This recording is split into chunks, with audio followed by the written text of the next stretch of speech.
What up, baby? Okay. What up, ball first? How y'all doing?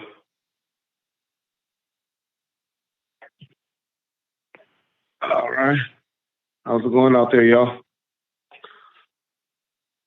John not feeling that well, so he's on mute. Hopefully he still be listening in.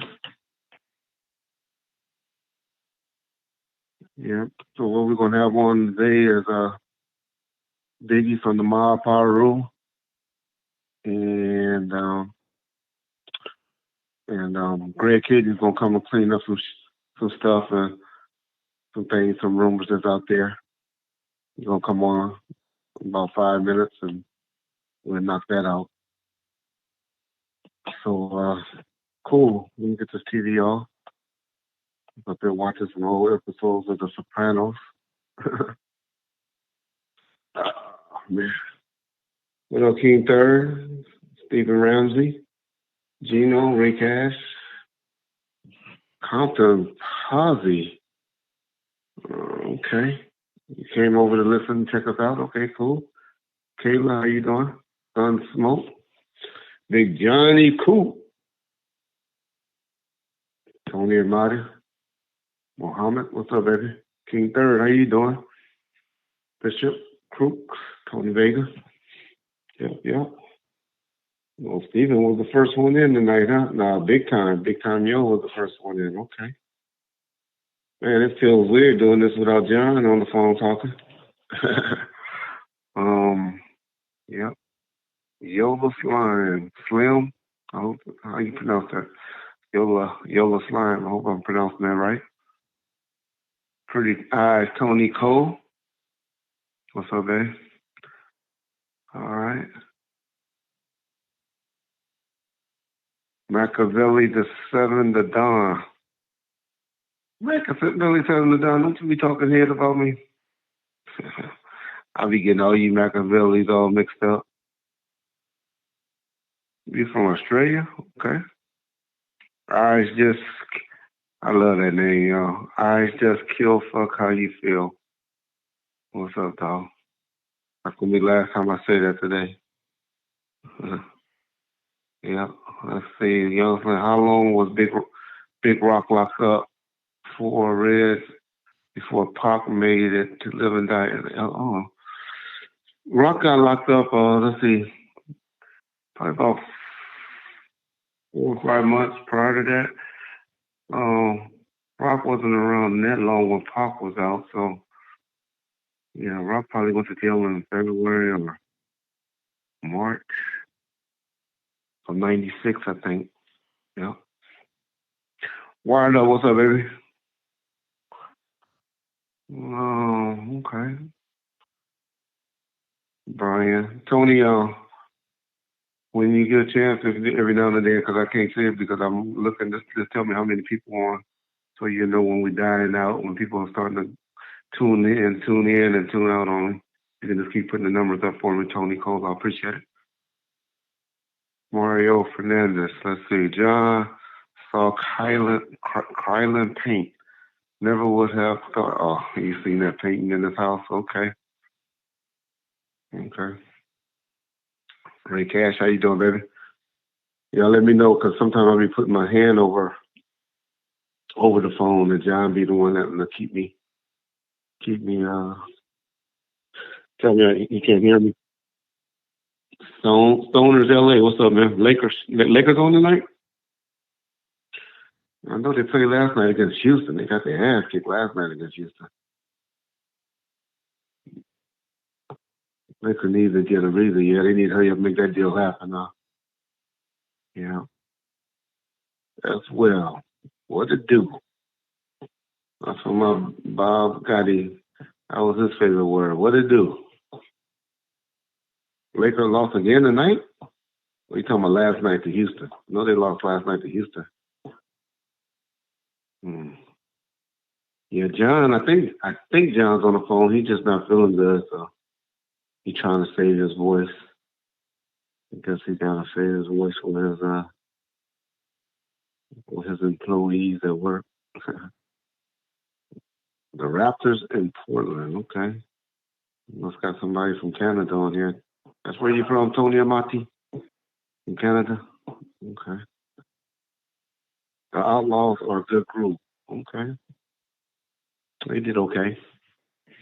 Reggie, when you switching to become a Knicks fan? Oh, heck no. Only way I probably do that if I'm doing time in New York. That's probably the only way I'll be watching their games. Can you get Drake? You know, you asked me that before. I'll reach out to Drake. I had talked to him a while ago, and he told me he was going to do it. So I'll reach out to Dracer again. Can we get Castro? Castro don't talk to anybody big time. I haven't heard anything about Castro, but Noble committed to doing an interview. I just hadn't called him back yet. But I thought they were in South Africa. I've been seeing some stuff on the Instagram where they've been in South Africa. So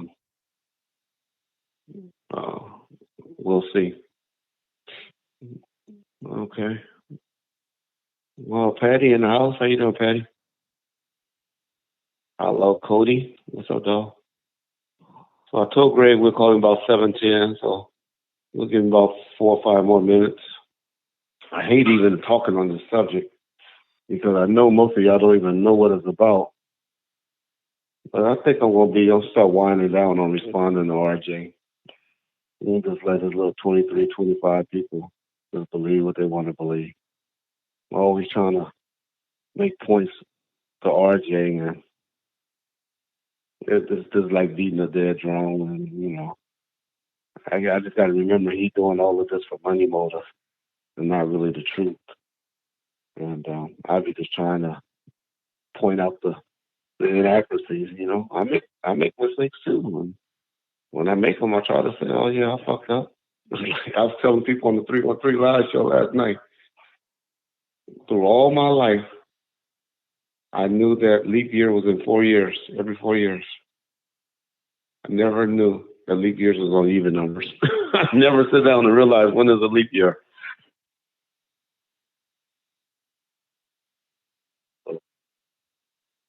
Yeah. So I messed up on that one. I messed up on that one, and I guess the coochie jacket, huh? They didn't like my coochie jacket over there. Daquan Hayes, 313 is a good dude. Can't be over here disrespecting real. You don't have to like him if you can't speak it. Just keep it to yourself, dog. I don't mean no disrespect, but you can't talk about a friend.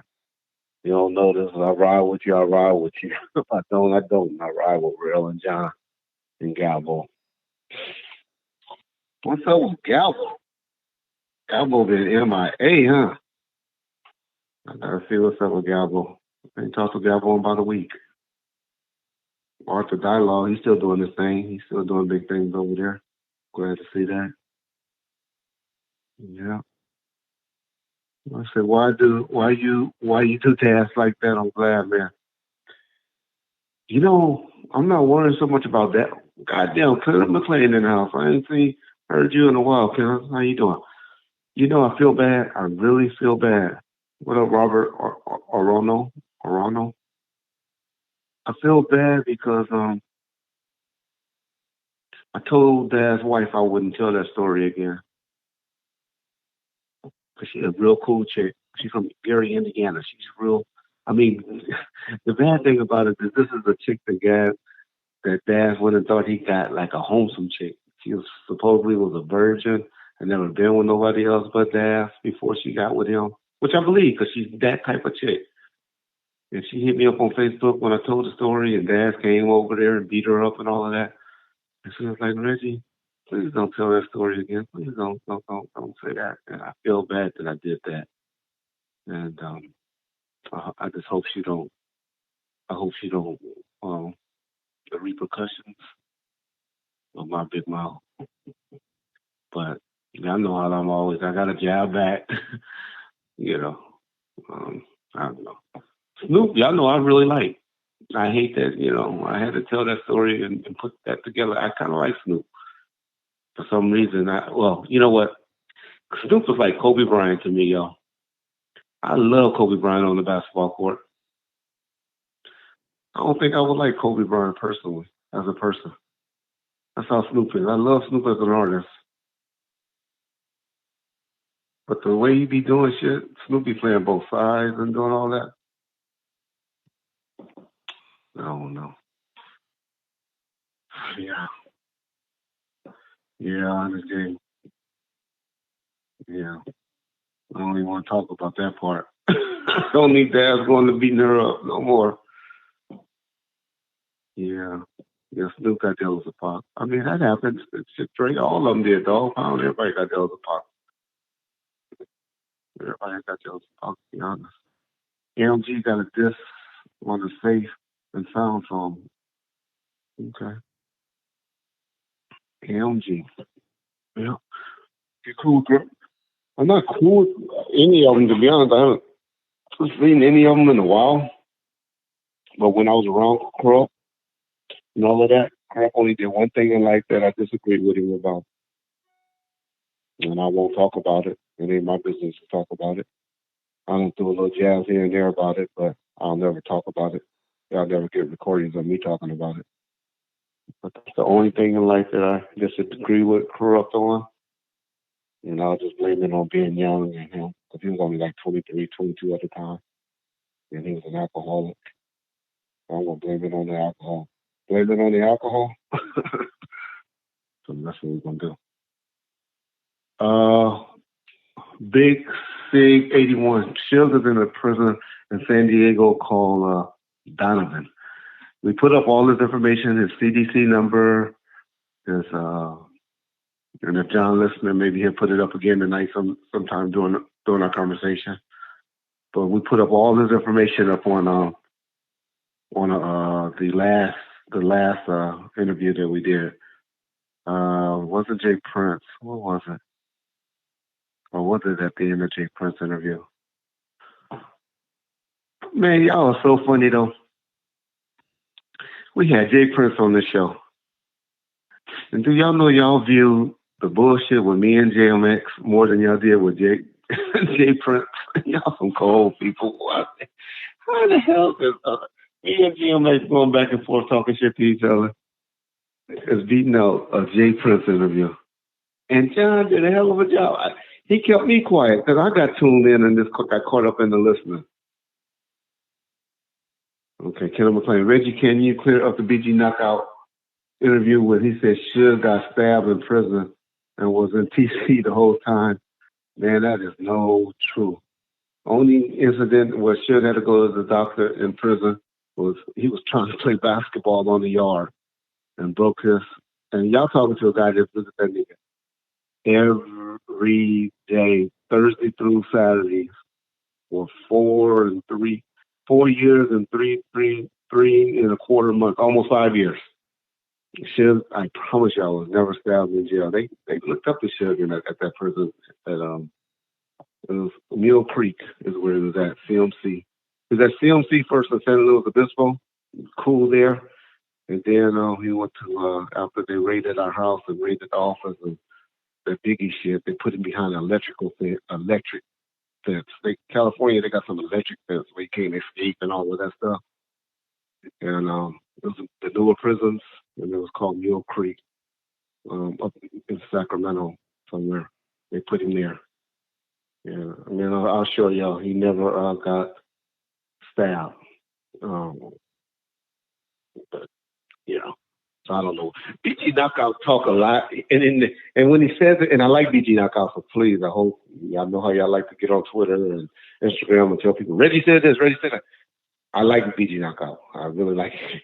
I talked to Keithy D. Keithy D is not happy with BG Knockout at all, at all. So that's gonna be a great interview once we finally get this nigga tied down to the date that we're gonna do it. But he's pissed. You know, he basically said that motherfucker his best friend or something. Why he ain't did shit? But anyway, I'll let him tell it in his own words. But no, so that didn't happen. Big James, somebody asked who was Big James. You know, I've been looking at that picture, and when he first came out, I was like, I don't know no fucking Big James is. I don't know who that is. And guess what, y'all? I tell you, I'm my mind, 23 years old. I remember Big James now. Big James came around. He was with Suge probably at the beginning. I don't know when they met. He didn't grow up with us or anything. He was somebody. I think he met with Dick Griffey and Big West and all of them. But I do remember Big James been around for about a month or two. Uh, I think Suge gave him a job just hanging around, being like one of his errand boys and stuff like that. And so Big James did come around for a couple of months. I remember now. Yeah. So, but it wasn't long. I hadn't even listened to any of the stories that he's done told, so I can't even say if they're true or not because I haven't even listened to them. Big time, Hen Dog got killed. Stopped at a phone booth in Denver Lane, and him and his girl was looking for an apartment, and he didn't have a cell phone, and he stopped at a phone booth at a Jim Danny's in Denver Lane area off of Imperial and I think it's Vermont. And he stopped there and they got him. They got him. Yeah. Some dude rolled up on a bicycle and got him. Why y'all talking to TPD? Tommy, get the draw strong. We said we get the good and the bad over here. And I asked the community, because I'm about the community. This is my family, my community, or whatever. And overwhelmingly, the people that tunes in to our chats and supporters of Bomb First, they said they want to hear his side. It ain't like he's my homeboy, any of our homeboys or anything like that. But they said they want to hear his side. They want to hear. They want to talk to him on the live stream. And so we reached out, and he said he'll let me know. He'll get back to me. Okay, let me get Greg. Kading's on the phone, and I'll chit chat with y'all some more at the end of the stream. And let me just tell y'all why Greg Kading's gonna come on right quick. Well, number one, I got an alert today. I got a hit today on something. I got to see what he knows about this fool, this crackhead, cokehead Tom. I got to go on my phone and see his name, but I know he's an actor. Talking about he met Suge in AA and Suge confessed to him or told him that he killed Tupac and Biggie. But it was in the Sun. And most of y'all don't know anything about the Sun. But the guy, our friends from the UK, they know that they all tell me that's a trash paper over there. I don't know if it's like the Inquirer or what. But they say it's not a replica, and I know it can't be that good because RJ always doing something in there. Tom Sizemore. You're trying to say that Suge told him in AA that he had something to do with the killing of Pac and Biggie in like 2004, 2001 or some shit like that. I don't know. And trust me, number one, Suge ain't gonna set no AA. I mean, you couldn't have paid shit. I had a deal for shit to get $100,000. This was one of the last things I had to deal with him on the table with Big Clark Productions. And I appreciate that. John, appreciate that cap hack. Let me ask you a question right quick.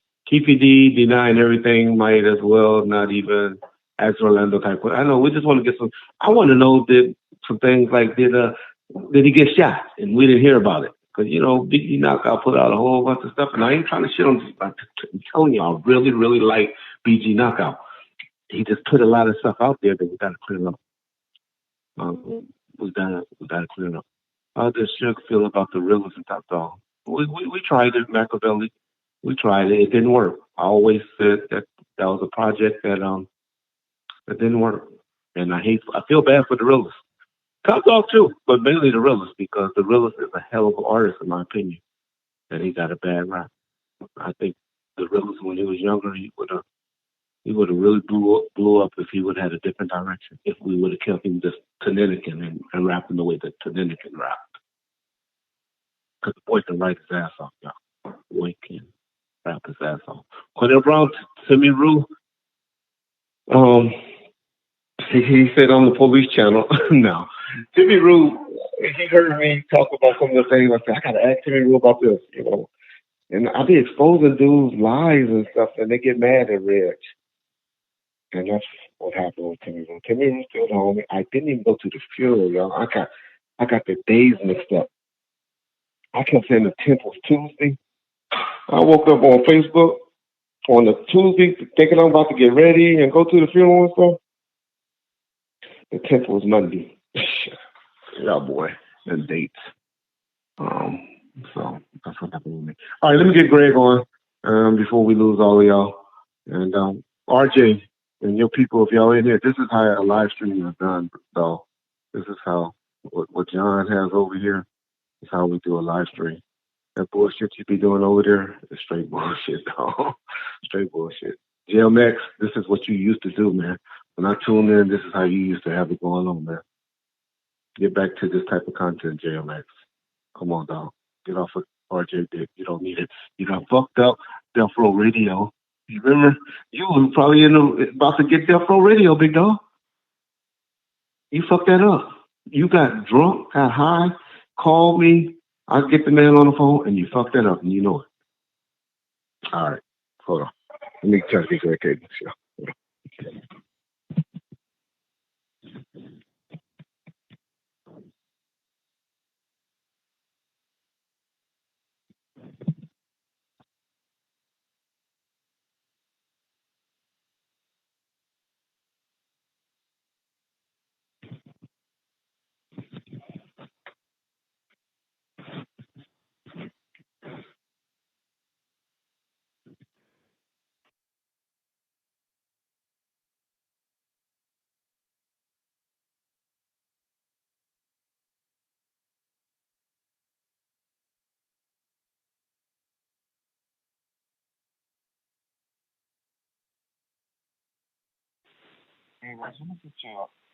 Huh? Yep. I just had to transfer it over to my Bluetooth speaker. Oh, okay. I got you on already. It's just me and you tonight. My boy John, he got us on mute. Probably sleep. I think he got a girlfriend over or something. He's not feeling well. That cold got his ass. I don't know what the hell John be doing, because John done been sick on us about 3 times this year. I think that's just be an excuse. He don't be wanting to fuck with me, really. Nah. But I know I'm bugging you, and I hit you at the last minute, Greg. No worries. But my friend, our friend, your friend, Mr. R.J. fucking Bonds, he's been on a roll. He's trying to build his little channel back up, right? And you know me, I can't just sit back. I need to learn how to just sit back and just let him go and let him tell his stories and all of this. I'm like, I can't just let that. I can't let it ride. You remember I called you about a week ago and said, "Look, Greg, what are you putting out, Greg? We got to respond to that." And you said, "Reggie, just leave it alone. He's a fool. He's stupid. Don't worry about it." Dude, he's his own worst enemy. I mean, if you just let him, if you just let him alone, he'll trip over his own 2 feet, and you don't need to help him make a fool of himself. He does that well enough on his own. Yeah, exactly. But these are the 2 things I gotta ask, just to clear up, just because they keep bringing it up. And everybody, not everybody, his clowns, his people. I don't want to call them clowns because they just brainwashed and I don't know. I don't even know what the word to say. But they keep saying they under the impression that number one, how many LAPD cops in your career do you think you know of about the 11 or 12,000 cops? Because they all think all cops know everybody. You know how that old thing. Oh yeah, you know how you get asked every time. Did you know so and so? Every cop, everybody think they know. But how many of your 12,000 LAPD you know? I'm getting to something. Right, less than probably 5%, maybe. Okay, great. You gotta tell us numbers. Us black folks, we don't know goddamn 5% of 12,000. Oh, I maybe really knew where I could describe the person, tell you what they're like. I don't know, 100, 150, 200 maybe. Cops? No, not really. I mean, you don't, because you're isolated. You work your division. You know the people in your division, but it's a massive, massive department, and there's guys I went to the academy with that I never saw again in my entire career. Exactly. Okay. All right. Well, I think he knows more than 150. That I worked at an agency with 200. We knew. Well, you know what? I know what Greg said. Greg said knowing versus I knew their names. Like, I didn't know all 200 of them. I mean, I knew that was Bobby Richardson or whatever, but it ain't like we ever rolled together, worked together, and I knew how many kids he had and all of that. So I get what you're saying. Yeah. Yeah. Okay, the second thing was, and to make a long story short, if you knew 1,000 or came in contact with 1,000 of the 11,000, you'll be surprised. Oh, yeah. Yeah. Now, RJ is out there putting out, and I just did that because, you know, most of the people, and RJ don't even push this where we all know each other and all of that. But let me ask you this. How many Compton cops did you know, Compton PD cops did you know prior to meeting Timmy Brennan when y'all set up the task force? I wouldn't be able to give you a single name of a person because we didn't interact with them that, you know, we interacted with them very rarely, and it was just about some, you know, maybe some crossover investigation where you just meet with them. What do you guys got? What do you guys got? And then you go your own way. You don't really know each other. You just, you know, you look for some intelligence from one another and then you move on. But, you know, it's like how many, you know, it's like I didn't know guys from Inglewood and Hawthorne and Torrance and Maywood and Vernon, and, you know, there's all these agencies all over the place. And unless you've got some reason to cross paths, you work independent of one another. Exactly. And they don't understand that part. And that's what I'm trying to show people. Because RJ got this big old thing. This is his big old new thing now. Okay. And he's trying to prove that Davy Lane was a nobody. He couldn't have did this killing, and he's just a nice guy and all of that. Which, okay. All right. We'll leave that part alone. But he's saying, Russell Poole, he worked Southside homicide, most of his career crash unit and all of this. And him not working in crash unit, he knew all of the Southside Compton Crip guys. He knew Keefy D, and he knew all of these people, and he never heard of Davy Lane because he was a nobody. And I'm saying, number one, Russell Poole wouldn't even know what the fuck Southside Compton Crips territory is, because even if he worked in South Central LA homicide, he's trying to make it seem like because it say Southside, you know, that Southside Compton Crips is in that territory where he worked. And I'm trying to say, no, this Southside Compton Crips is in Compton, the city of Compton, which is 20 or 30 miles away from, you know, South Central, wherever he was working his crash unit at. And so I just wanted you just to come and explain the boundaries of how that worked and where the distance wherever Russell Poole was working as a crash officer to the city of Compton.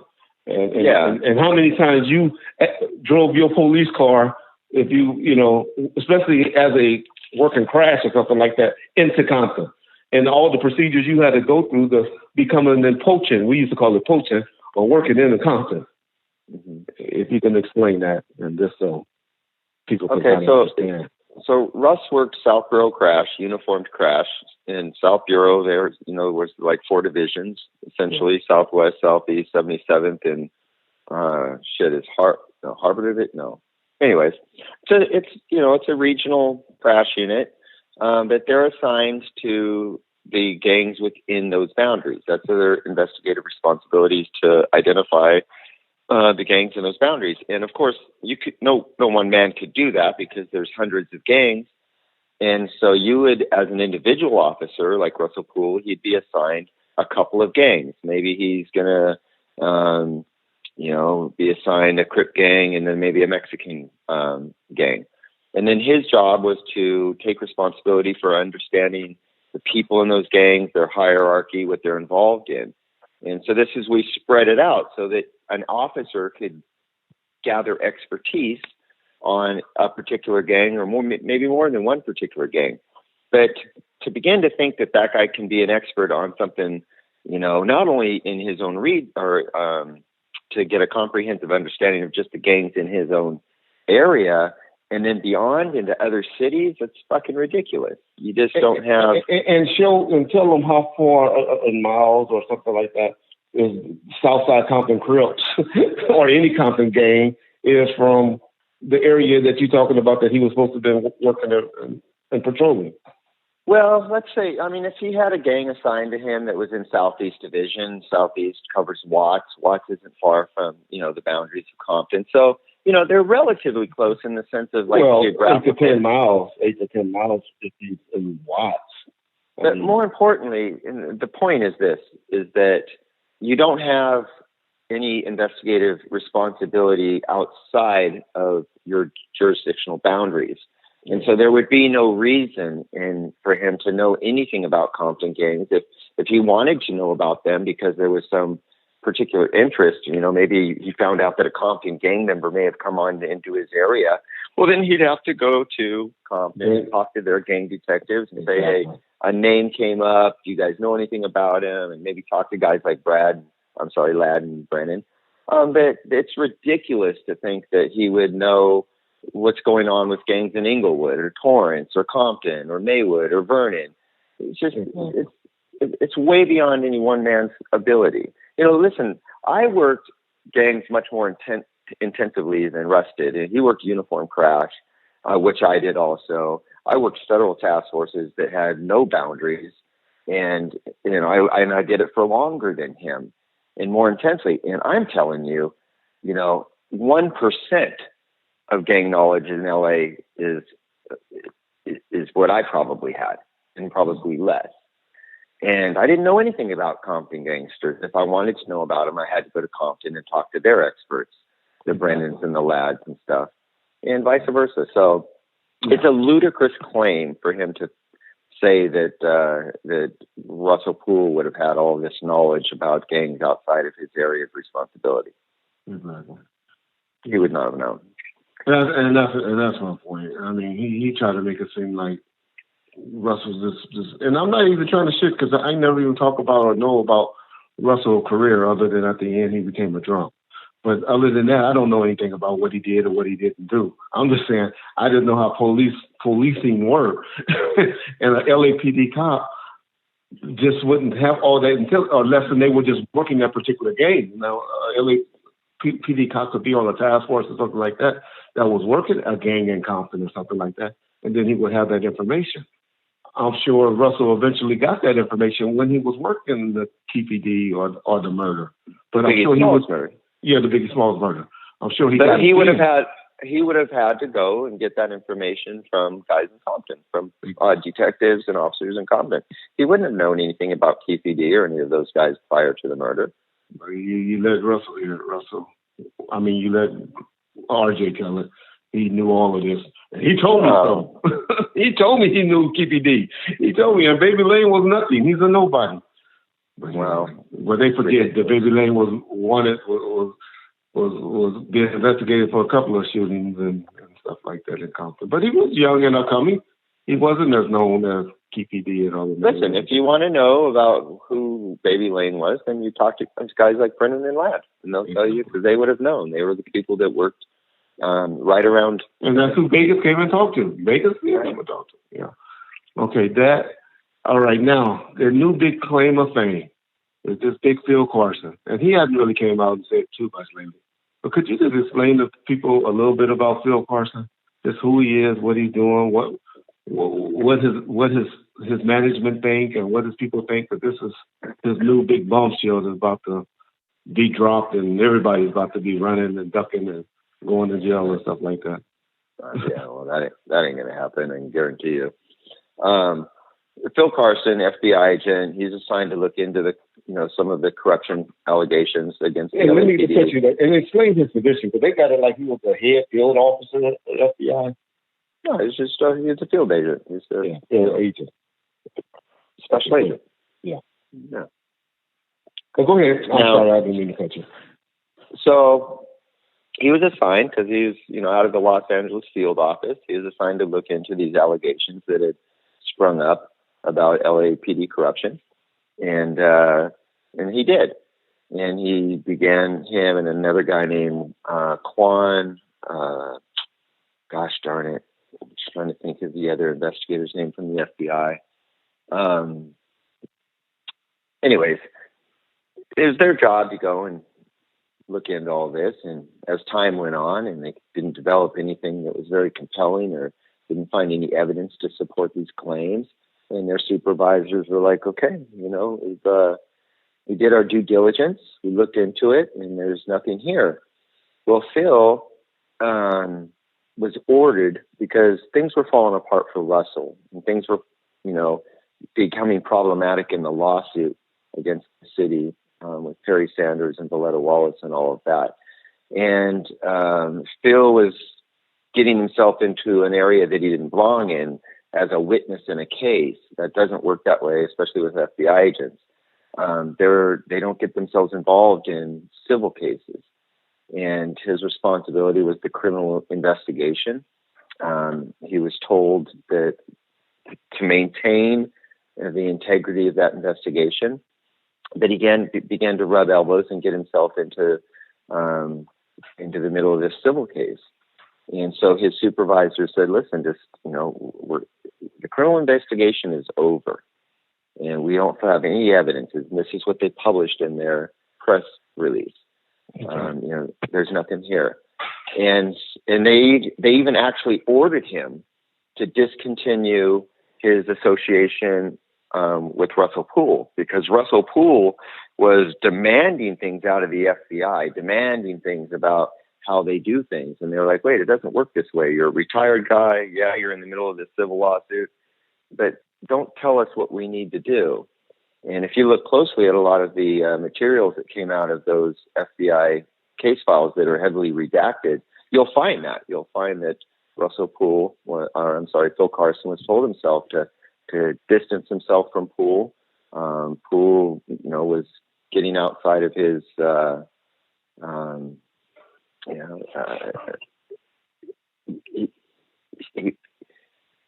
everyone was losing track or losing kind of perspective on what they should be doing. And so that's when they told Phil, hey.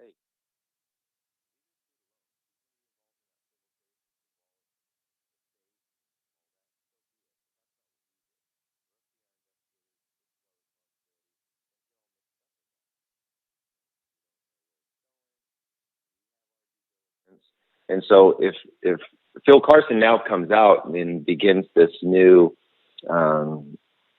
controversy or this new scandal about I wasn't able to do my job and blah, blah, blah, it's all bullshit. It wasn't that at all.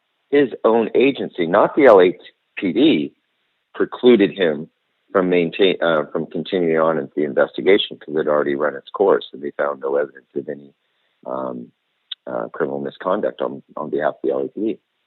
Of course, this is aside from the Rampart scandal, which obviously was a mess. But as far as the Biggie Smalls and the claims about people with the LAPD being involved in that, they did a thorough investigation. They came up, so there's nothing here. So Phil, we're closing it, let it go, and quit fucking with Russell Poole.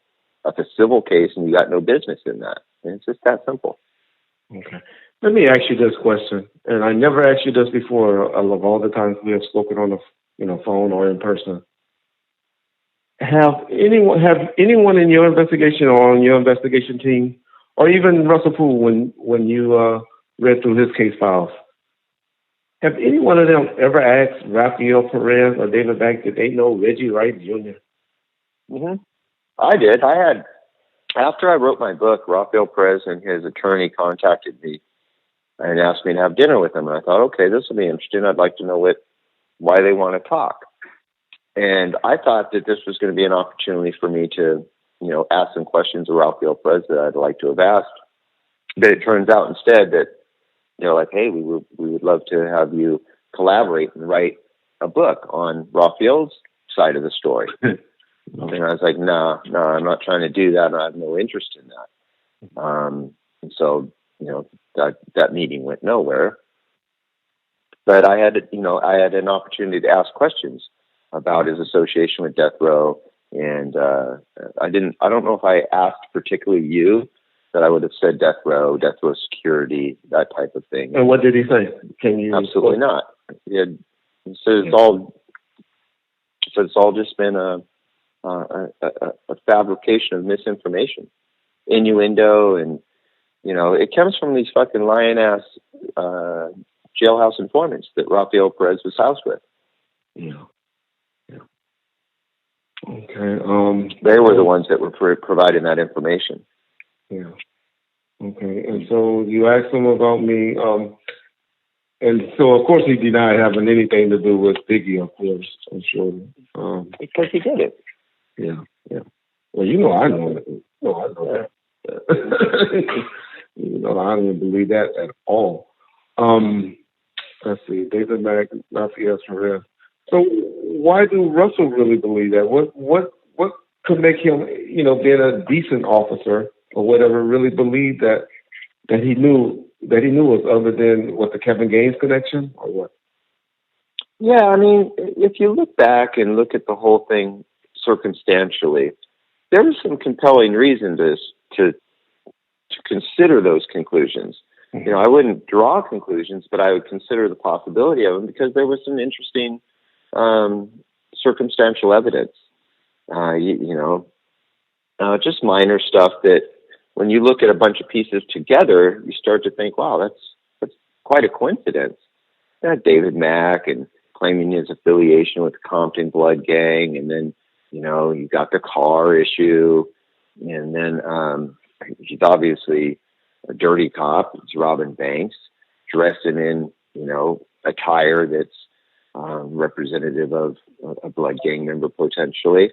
And so those type of things would be good reason to be suspicious, But at the end of the day, that's all you have. You have circumstance. You don't have evidence.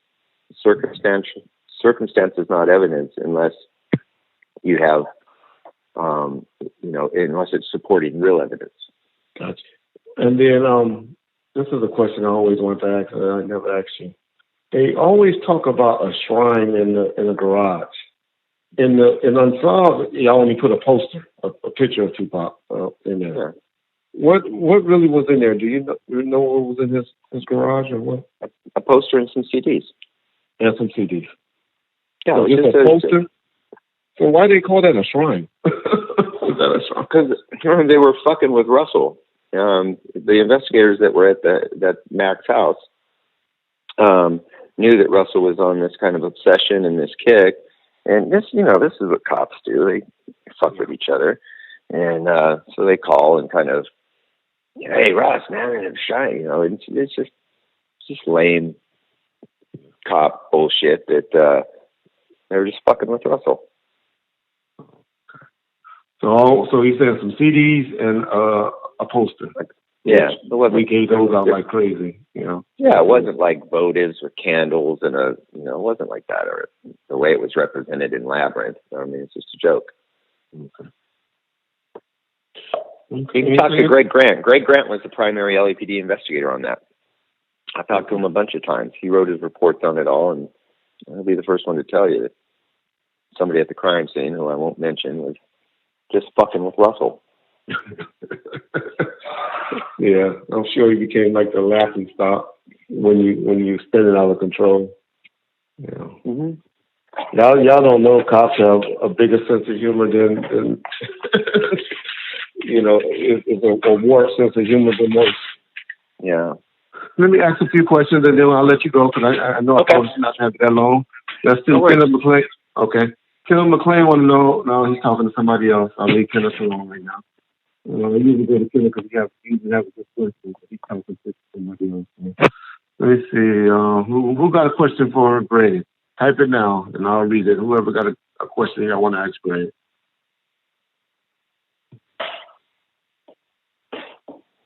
Okay. This is one of RJ people, Machiavelli, 1996. He said, it's pathetic and funny as how hard you try to distract idiots from what you really happened in Vegas. Oh, he's talking to me. Mm-hmm. Yeah, okay.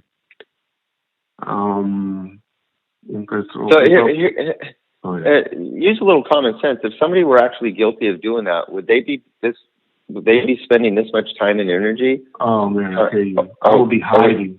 I would be hiding. I mean that claim just works against itself. I guess he hadn't really thought it out. Let's see. Loose Can 88. Greg, was Finch murder Tupac and Tupac's related? You know what? I'm going to say this, Loose Cannon. Finch was an accident. I really believe that they were trying to kill Corey Edwards. Yeah. He lived next door. He lived next door to Bobby Finch. Bobby Finch lived next door to Corey Edwards. Yeah. He was definitely a casualty of some bullshit. Yep. Okay, Kendall McLean, I heard an interview Greg did 4 months ago. He said he met with an author that was hired by the Shakur estate, to do an autobiography. Is his investigation going to be included in it? Do you think that's going to be included? Oh, yeah, I think this guy who's been, he's going to be doing the authorized autobiography of Tupac. Wonderful guy. He's a very educated professor. And I went and spoke with him. I gave him some materials. He had an opportunity to talk, and I introduced him to some other people. So I don't know what he's going to choose to put in the book, but I think it's going to be the signature book on the subject of Tupac Shakur. Okay. Yeah, really, really good guy. Kim Chase Swoop. Frank was driving Kadada Jones, Quincy Jones' daughter, Lexus. I think it was either a Lexus S400 or 300, one of the two. Mm-hmm. What up, Lay Legend?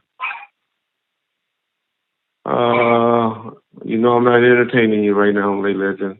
I'm just speaking to you. I love you being a friend, an ex-friend. Let's see. Chris Booker released the Tupac autopsy photos. Greg don't have the autopsy photos. What's your take on it? Have you ever seen the autopsy photos other than the one that Kathy Scott put out, Greg?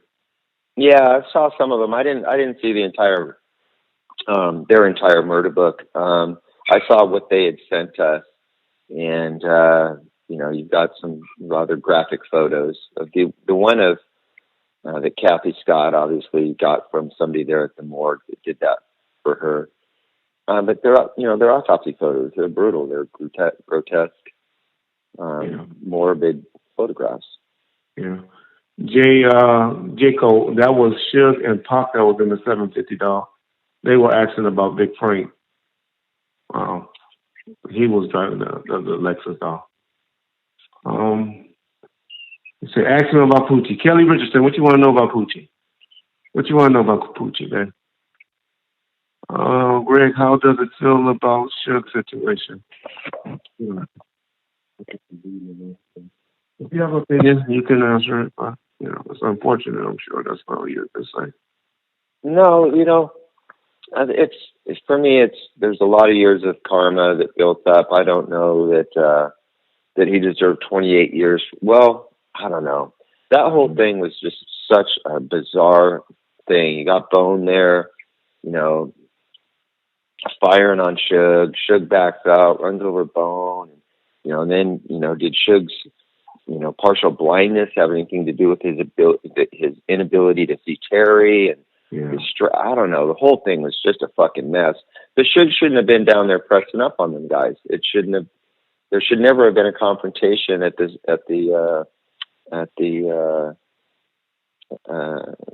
film scene, at the Straight Outta Compton film scene to begin with. Yeah, that just shouldn't happen. Hey, Chase Shep, if you got any questions, you need to go over to RJ and ask him, dog. I done gave you a bunch of time and respect, and you go over there dealing with him. So go ahead and ask him about the question. But Greg, even though I do like his question that he just asked, explain the whole thing about a lot of people have a problem that, I guess, what's his name? What's that fool name? David Mack took a vacation day before he robbed the bank and a vacation day, I guess, when Tupac got killed. What's the coincidence and what's the reasoning and any truth to any of that, or you know anything about any of that? No, so what we do, we have our, what we call TOs, your time off. You accumulate overtime hours, and then you can use those for time off. And it's typically you use those, like if you have a 2-day weekend coming up, you're like, I'm going to extend my weekend and take a third day off. I mean, this is just very standard practice for LAPD officers. You've got your what we call comp time, And, if you want to have a 3-day weekend, you use your comp time. That's all he did. He extended his natural weekend. It just happened to coincide with, the time of the murder. What he had Saturdays and Sundays off, or he had Friday, or he had Thursday and Friday though? Yeah, so I think he had Saturday, let me see, so that's Saturday night. I think it was a Thursday, Friday, extended to Saturday, or it could have been a Friday, Saturday. I'm not sure. Honestly, I'd have to look. I have the time book, or a copy of it, and you can just look at it. And their whole thing is just a coincidence that on both occasions he took comp time days or days. Yeah. It is a coincidence. That's exactly what it is. It's a coincidence. But it's not unusual. We used to do it all the time. And I took holidays. Y'all don't know. See, we don't get holidays off. So they give us like 14 to 15 holidays where you can take them off, and you try to run them in with your days off. You try to get 3 days, 4 days, in a row off. So you don't have to burn your vacation days. And so, but. Yeah. For us, it was overtime. If you accumulate overtime, you then get those hours to take time off later. So, 1 week you work 15 hours of overtime. Well, that's 2 days off the next week if you want. Yeah. So this is a good question. I always ask, and when people say it, and they always throw it at me, I always just say, hey, I believe what happened with Murder Rap. Murder Rap did it. And they say, well, if Murder Rap did it, why did they call it Unsolved? Why in the hell did you call your show Unsolved? Man, the first, listen, and I love the guy that, was behind that project, Kyle. But the very first time I met him, he called me and said, hey, would you like to meet me and have a beer and talk about this project? So, of course. So I go down and I meet him, and he starts to explain to me what he wants to do. And I said, listen, I'm down with this, but do me one favor, don't call it Unsolved. And but that's what he pitched to the studio, and I think that they think beyond that project. They're thinking Unsolved would be a good, marketing name to continue into other, other seasons, right? So that's why our speaking thing, the thing I'm out there doing now, I'm going back to Europe in I think February to continue to do some of these speaking engagements, and we're calling it Solved. Okay, gotcha. Yeah. So Warren, which is a good friend of mine now,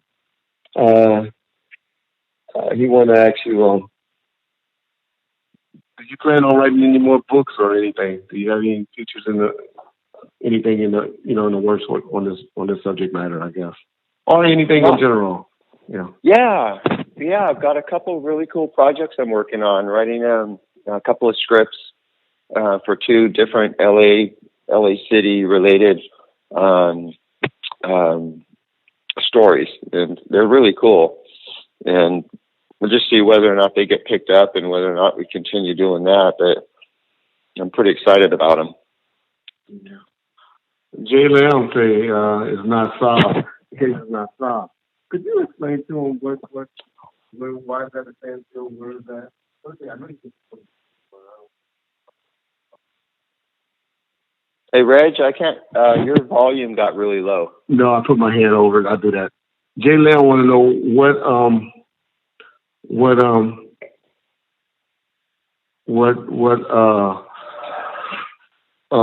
why. Well, I just wanted you to explain why the Biggie case is it. We know they all still open. Murder's case is all still open, but why is it at such a standstill? What if you can explain why you think they both cases is at a standstill?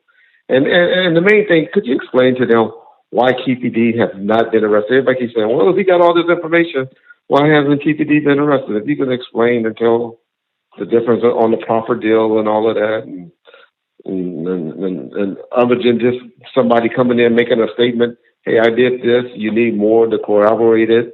What's the reasoning why you think Vegas hasn't went after TPD based on all the things that he had done and said? And the same with the Biggie matter. Right. You can explain that. Because it's very hard to take a person and then prosecute them based on just solely on their own confession. And of course, his confession can't be used against him. So now all that remains on TPD is what can be used out of his public confession that he did on the BET, on the Death Row Chronicles thing. So, and then, so, you have that. So Las Vegas has to evaluate, okay, can we successfully prosecute him based on this? Personally, I think you should try. But their district attorney in Las Vegas, for whatever reason, must not feel the same way. That they're going to bring 2 or 3 since this?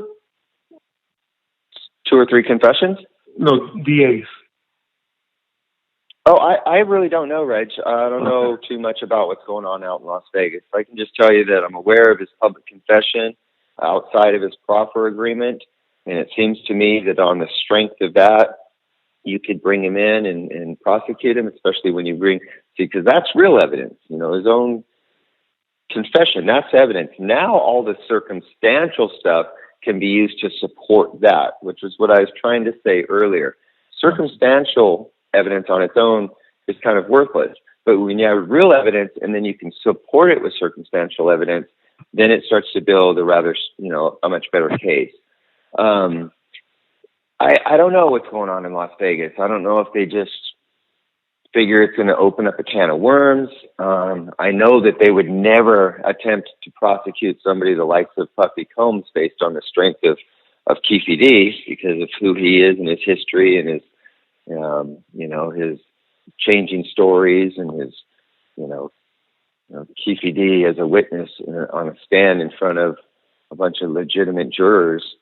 They're not going to be able to be convinced against an icon who's bringing multi-million-dollar lawyers to the table to defend him. They'll just rip Keefe D to pieces, and there's no way you prove beyond a reasonable doubt based on just Keefe D's story, that Puffy had something to do with it. So now you just forget Puffy. Why not even going after Keefe D? Yeah, that's a good question. I wish I had an answer to it. I would love to know what their thinking is in Las Vegas. Okay. I really would. Okay. Of course, Keefe D, you'd force him to take the stand, or you don't force him to, but you would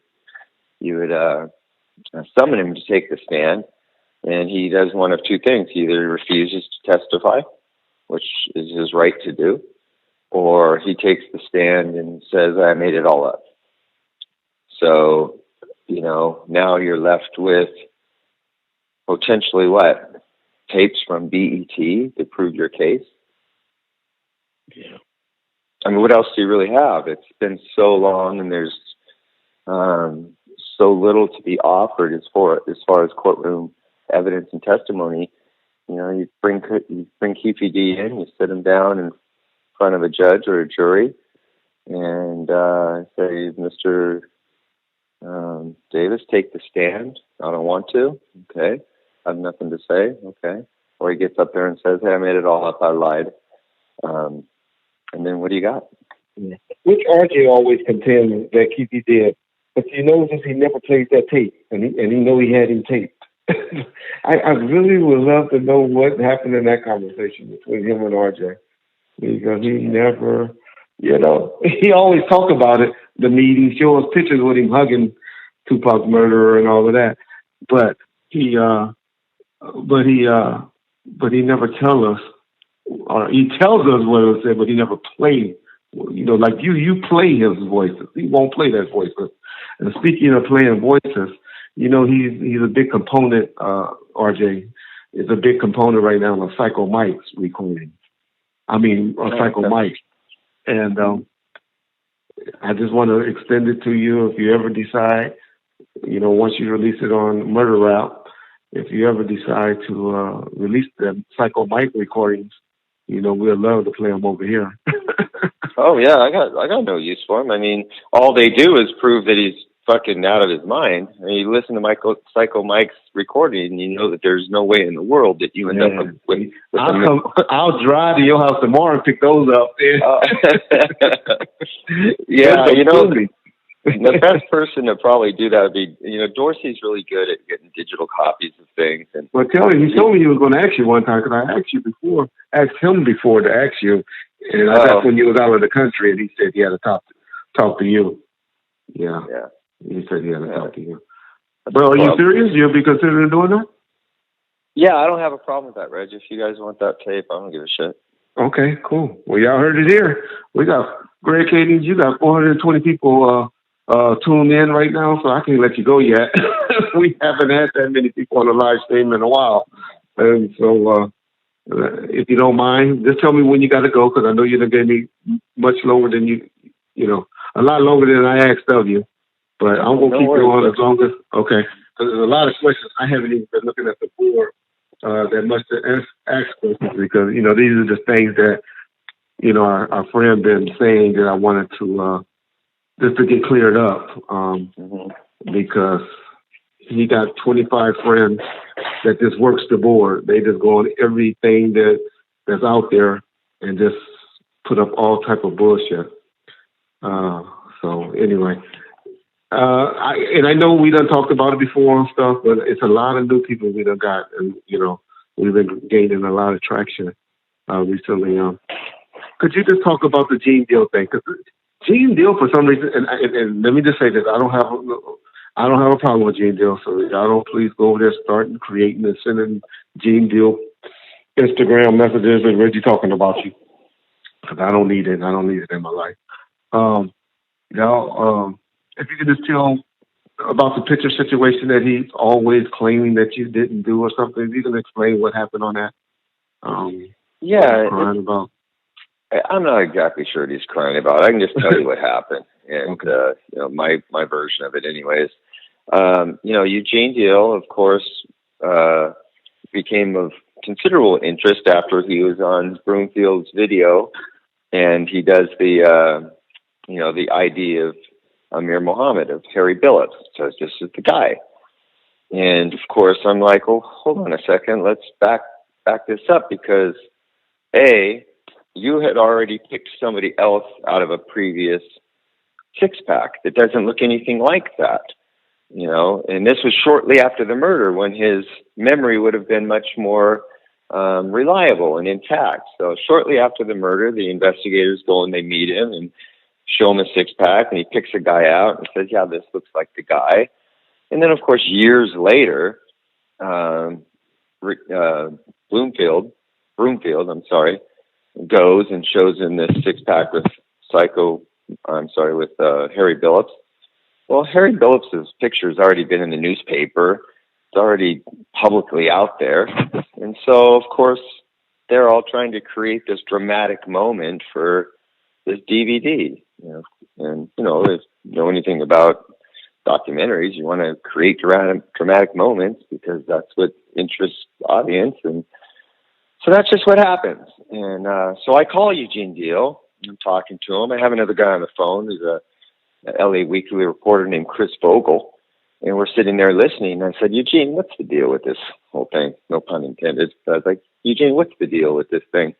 And he's like, yeah, on that video, I kind of misspoke. I was just caught up in the hype of the moment. We're filming. And, I didn't mean to say this is the guy. What I meant to say was, this looked like the guy. I'm not saying this is the guy. I'm just saying, yeah, this looked like the guy. And I was like, yeah, Eugene, that's a big difference, between positively IDing somebody or saying this resembles the person. And he's like, yeah, well, I just misspoke. I said, okay, fair enough. It is what it is. And that's it. That's what happened. And so, we made a point out of it in the documentary Murder Rap to just show that Eugene Deal's identification of Harry Billups in that video was not, wasn't a legitimate quality identification. It was kind of manufactured and manipulated and misspoken. And, that's just the way it is. That's what happened. And if he's got a problem with that version, then he'll have to make one up and tell another one. Okay. So y'all got it. Y'all see what happened with why he was never re-shown the picture or something like that. And y'all got to remember, and Greg didn't even touch on this. I think did you say that it was already in the LA Times or the paper, the picture of the guy and all of that? Yeah. So. Yeah, Harry Billups' name was already out there being publicized as this murder. So that affects somebody's that can affect somebody's motives. You know, if the newspaper is already telling you this fact, you know, if the newspapers are already telling you that this is a suspect in murder, makes it a little easier to say, yeah, that's the guy. All right, this is somebody that I don't think like us, but I'll ask the question because I believe in answering good and bad questions over here. So he wanted me to ask you. His name is Michael M. He said in the interview 3 years ago that the reason he wasn't going after Diddy was because Keefe D's reputation wouldn't hold up, which you pretty much just said. That's what you just pretty much said. He hold up on the stand. 3 years later, Keefe D's story is more credit. I guess I should Yeah. Well, I mean, like for me, there's no doubt in my mind Keefe D's telling the truth. Absolutely not. Because you know that. Yeah. Yeah, because I know things, and you know, I'm the one who sat down and talked to him, and went over this, and with attorneys involved, and it, you know, the whole thing was a legitimate process of getting information. I'm just saying that it's, and we say this all the time. This is a very important thing for people to wrap their heads around. It's not what you know; it's what you can prove.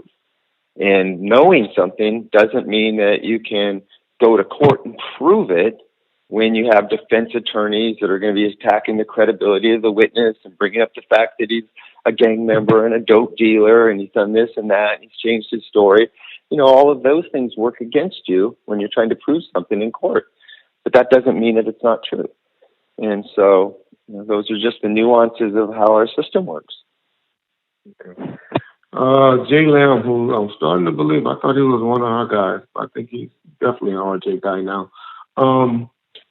He said that Eugene Deal said that you illegally recorded him. I know we did a show on this about what cops can and can't do, and trust me, I done did it many a times.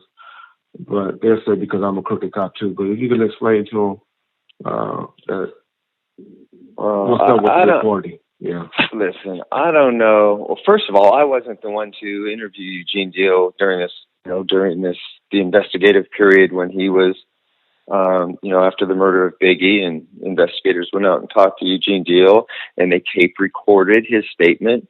First of all, that wasn't me.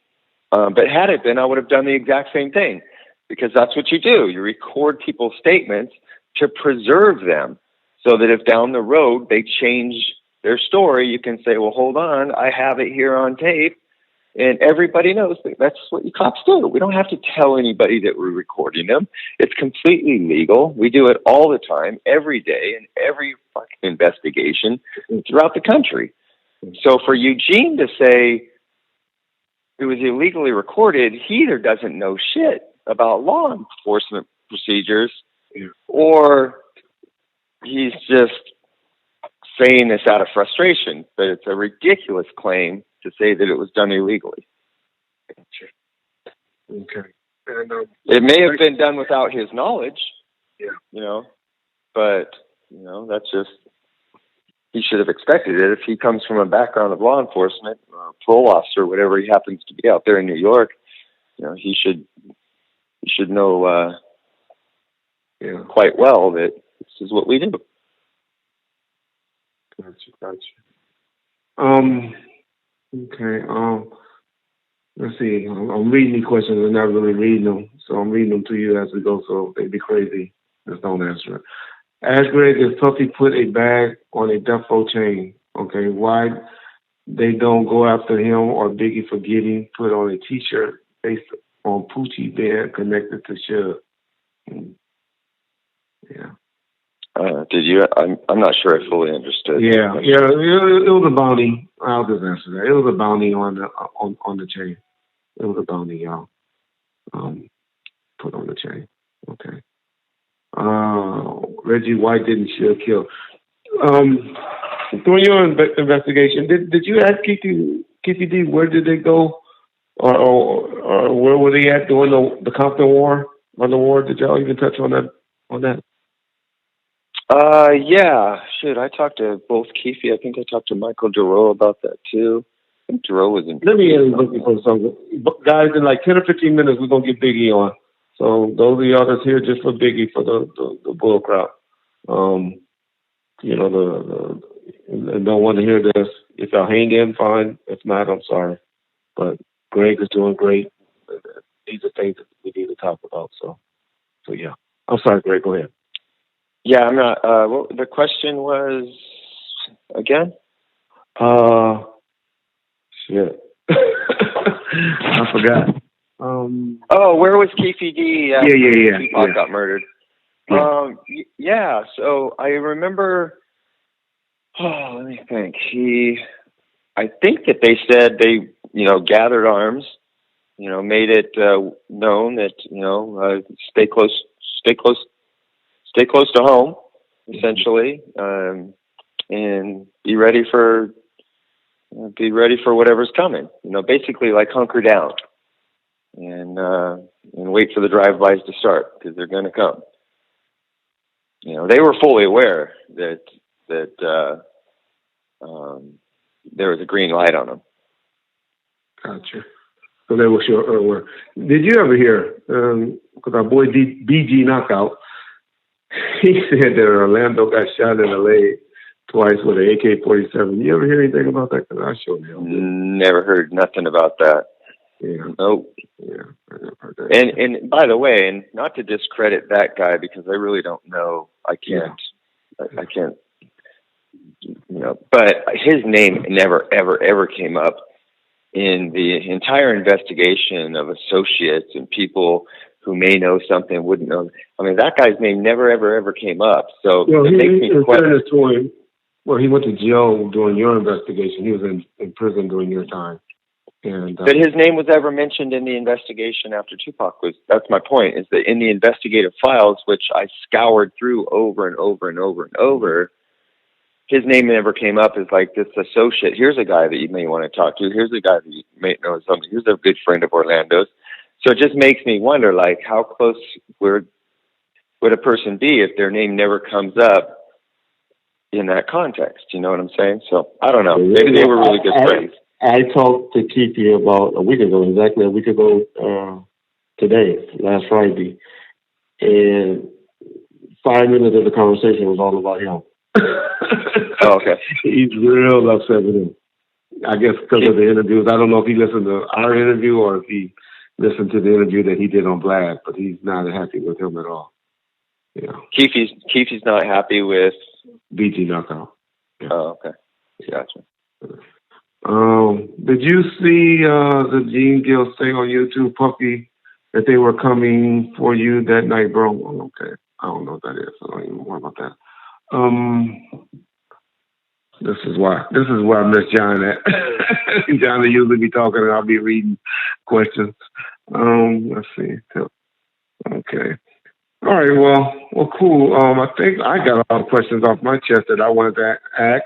Our boy Kenneth McLean must be walking. He must be working or something. He probably at the gym working out because he's going in and out.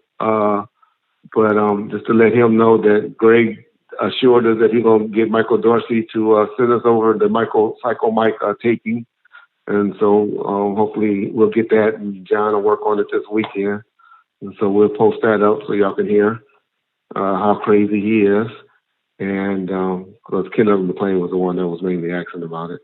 And so we'll get that out there. And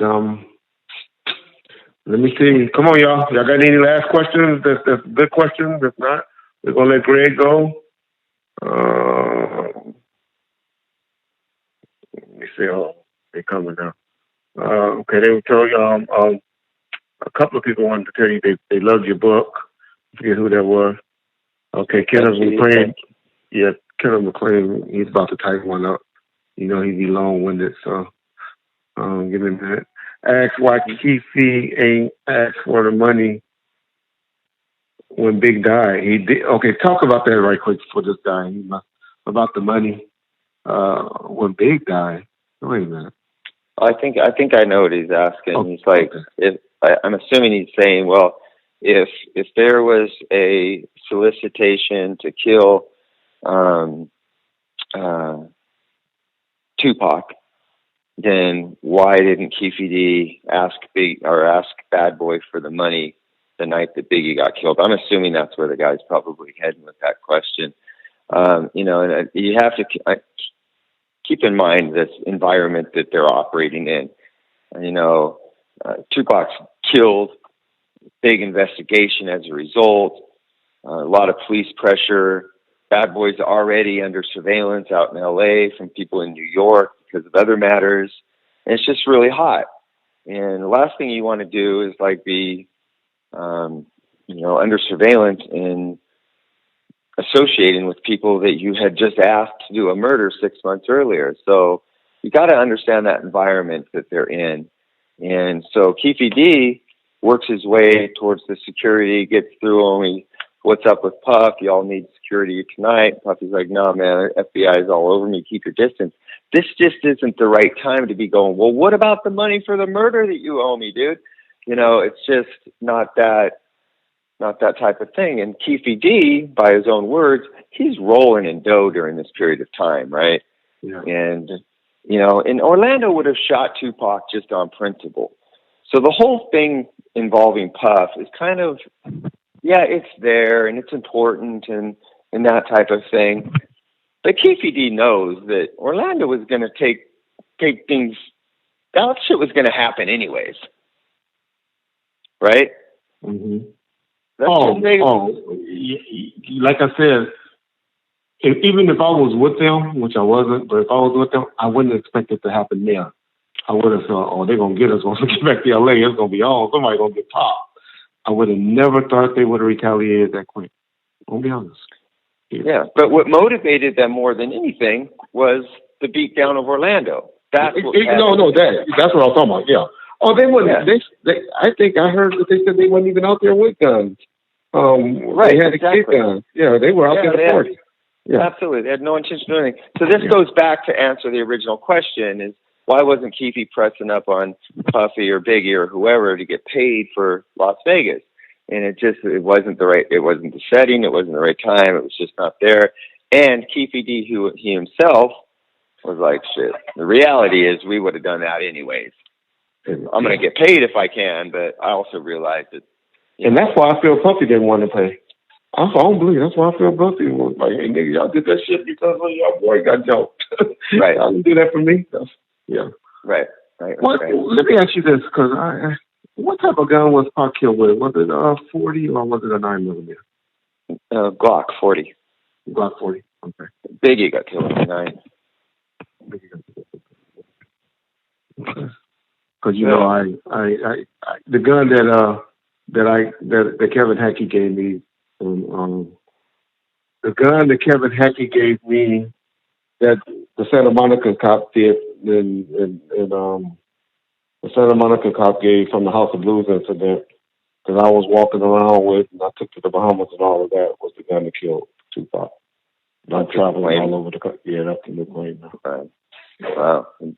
Smart guy you are, Reggie. You go walking around with a murder weapon all the time. Exactly. I know if I had a gun that killed somebody, it would have been a piece in Seal Beach. And then another piece probably would have been somewhere in Long Beach. I might have threw one at a landfill. I would have threw a whole bunch of birds. What to do, Yeah, but anyway. Yeah. Well, the thing is like what's interesting is like those Glocks were really popular, of course, and I think just shortly after, within a month of Tupac getting killed, Keefe D's brother, Kevin Davis, was stopped with a gun in his possession. Guess what it was? A 40 caliber Glock. So they tested it, doesn't match. It just goes to show. Keefe D's own brother got busted with this exact same gun within a month of Tupac being murdered. Just goes to show how popular those guns were, especially in with that clique. Gotcha. All right. I'll ask Ken a question and then I'll let you go. Ken, I got to clear for you. You get any evidence or anybody that told you or that bunch you chased down the car and shot? You have any evidence or any statements based on that? Okay, yeah. So I had some conversation with Mob about it, and Mob mentioned he denied. Yeah. No, the Mob. So I had a conversation with Mob about it. Obviously, he wasn't there at the scene. They don't even know this history of this relationship. I want to tell it so bad, but these niggas don't make me mad because they all think he would tell his brother. They don't even know there's been gunplay with these niggas. Right. I just can't do it. Yeah, I just can't do it. But I wish I could tell the history of these brothers. But anyway, yeah. Going back to the point is that so we have, you know, obviously Alton McDonald's Buntry's car has this fresh bullet hole in it, right? Exactly. And we know that it was obviously the car that was there. And so the girls and Keefe D, who explain what happened in the immediate aftermath of the shooting, they see this is what's taking place. Now, Keefe D thinks it's the girls in the Sebring chasing him because they were in this position. They were trying to get out of the way. They were trying to get out of the line of fire. But the girls, of course, they're going around the corner too, and they see both cars. But when Keefe D says that Orlando's shooting back at the car that's tailing them, he's thinking it's the girls. But of course, it's Orlando shooting back and hits Buntry's car. But not only Buntry's car, he hits another car that's directly in the line of fire. It hits a van that's parked in a parking lot. Nobody talked about that. Yeah, so there was another car struck.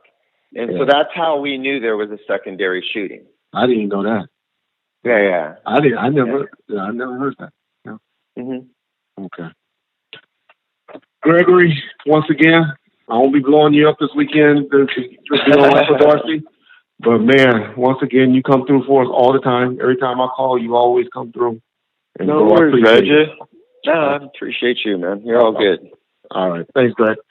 Okay, man. Later. Bye.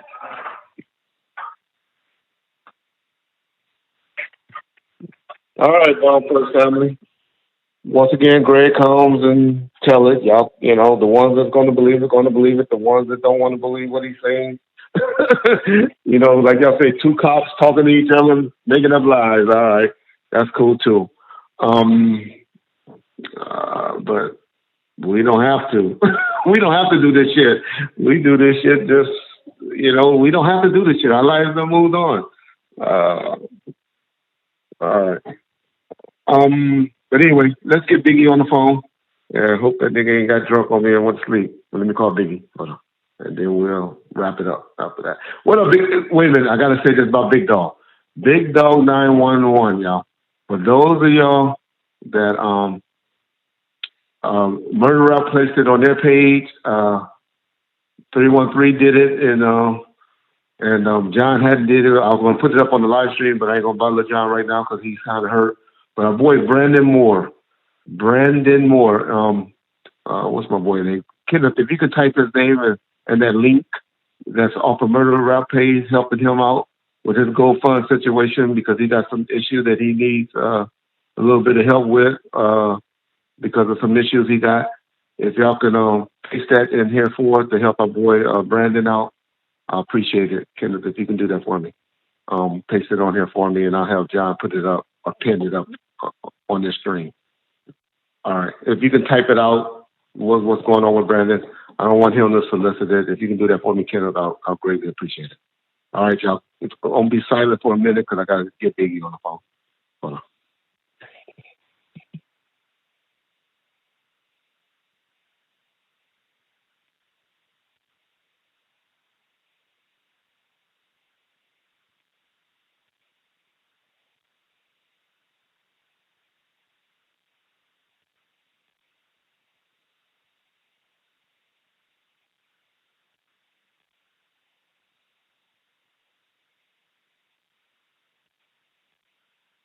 How you doing, bro? What up, Red? All right, right. I got you on the stream with us. You know, on the Bomb First with the Bomb First family. Man, shit, I was on the. I'm sorry for calling you so late because I know I told you about 8 o'clock, which is like 25, 30 minutes ago. But we just had this dude, Greg Kading, on, and shit, I was trying to interview him because, you know, I be trying to clear up this bullshit, murder bullshit. And everybody just asking, what's up with Biggie? Nigga, we here for Biggie. What's up? So we're going to jump right into it. Matter of fact, I'll let you go ahead and start talking. Just explain yourself, who you are, what you've been doing, how you grew up. I'm going to be sending some pictures to John. John is a little bit under the weather, so he's not talking that much, but he's by the phone. I'll send some pictures to John so John can, put them up for us. So go ahead and just be talking for a minute, Steve. Tell him who you are. Just tell him who you are while I'm doing this. All right. Shit. I grew up from the mob. They call me Baby Biggie. They just call me Biggie now. I really don't use the name because the rapper came out with it. I hear everything be going on. I'm just explaining my side of where Suge from and, what's up with the real. But I'm from Orchard Street, exactly 1700 Orchard Street. Suge across the street, 2 houses down. He was there, man. We grew up from the mob, Everybody kicked it on their streets. Everybody did what they did. If anybody know me, they know I was kind of a little roguish little nigga. I sold jewelry and everything, the Buntree, Georgie, Rue, anybody you could think of. I passed straps, all that funny shit as a kid. So I was kind of in the thick of things of the mob. Suge was going to school and playing football and shit. But anybody can dispute me if they want to about this. The day that shit came with the music shit, that's the whole thing I'm on. I don't even want to rap about that negative shit or whatever niggas went through, but it's like we lost too many homies for all that. But shit came, shit went to school, shit played football, shit was claiming the hood. Anybody don't know he was claiming the hood. He went head up with my relative. My relative is Danny Orr from Santana. Anybody from Compton know about Greater Compton, Mr. Orr, my relative, rest in peace, Pinky Orr. Anybody from the Tanner know him and Danny and Suge went head up over some blood and crip shit and that. And I was like 14, 13 years old. So he was banging it, just that he wasn't active like we was, and I was younger than him, but I was more active than shit. He was like going to school, but when he went to Vegas and did his thing, he came back. Shit, that nigga had a vet. He had a big ass. Reggie, if you're listening. I tell him I'm here. I'm back. Yeah, he had the big blazer with the lights on the top. K5, the big K5. Hey, that big old blazer, that motherfucker. That's when I was like, this nigga Suge must be getting some money, because before that, remember him and Sharif used to be in that little red little car, the red little Toyota, whatever it was. Yeah. But that's the only car he had. But when he came back that day, that's the day that I met DOC, and DOC can vouch for this unless he want to lie or something, but he was cool. But, Suge came and was like, I seen him cross street. I was at my mom's house. He was at his house. I seen a vet in front of the house, and it was wrecked. So he like, Biggie called me over and shit. He like, man, I'm finna start this music shit. I got DOC Tracy. He said Tracy. I'm like, damn, it's a girl. He like, no, because there's DOC named Tracy. Mm-hmm. He like, DOC, he in the house. I'm like, you bullshitting. So he called him outside, and I see his nose fucked up and his throat and shit. I guess he had just had that car accident. So he like, yeah, man, we finna do this music shit, nigga. Go get all the homeboys, whoever out, nigga, and tell them meet at mom's house, and I'm gonna take out treating everybody to eat. You can ask Suge about this. Everybody can vouch for this. Everybody that's somebody from the hood went to this motherfucker meeting too. But the nigga Suge, I went and got everybody from the hood. Nigga Suge back in the hood, he say, he's a treat, nigga, you woo, such and such. So by the time we gather all the cars, it's like, what year is this about? This is like what, 90? Man, I was 19. This had to been 89, 90. Okay. This was 89. This was before Death Row. This was the K&K music shit. This when he was telling us about the Vanilla Ice shit. We didn't know it was Vanilla Ice at the time, but you know what I'm saying? He into some music shit. So I just gathered all the homies. When I gathered everybody, we went, I don't know, you remember the Lakewood Mall? I don't know if it's still there, but it used to be a restaurant right at the corner of the Lakewood Mall. This one I know. The Mexican restaurant? You talking about the Mexican restaurant? Yeah, the little Mexican restaurant. Yeah, I know you're talking about, yeah. This one I seen the nigga Suge had a little clout, but we pull up 15, 20 cars deep. This nigga Suge, he told me to ride with him. I parked my car and get in Blazer with him. Matter of fact, DOC he the one who wrecked the vet. So that's why he was there, because DOC took the vet out, the dude in Lakewood, you know who I'm talking about, to fix the vet. No, not in Lakewood, in Southgate. But shit, when we got to that restaurant, it was crowded. Shit got out the truck. It was like we couldn't even park on the restaurant lot. We had to park on the Lakewood Mall lot, which was closed. That nigga Suge went on the inside, goddamn me. I ain't bullshit. Motherfuckers was coming out arguing, and it's like as soon as we went in there, they closed the motherfucker down. Shit, we went in there, they lined all the tables up, and that's when he started running this little spiel like, nigga, I got this white boy, nigga, we doing this music shit, this and that. I got some artists, such and such, nigga. If any of y'all know how to rap, nigga, know how to make beats. Like, he gave everybody an option, like, nigga, what y'all want to do? This was not Death Row, though. This is K&K Music. When he was messing with Thomas Klein. Yeah, that was that old man. Yeah, what was his name? Thomas Klein. Hey, nigga, Thomas Klein, nigga. Thomas Klein. Hey, we made money with I got some stories about Thomas Klein. They got that nigga on cocaine and started smoking. Well, nigga, we was making $1,000 a week. We was making $1,000 a week with Thomas Klein working at that office. Yeah. And then we was working in private parties too, Mob, no. Private mansion parties and shit.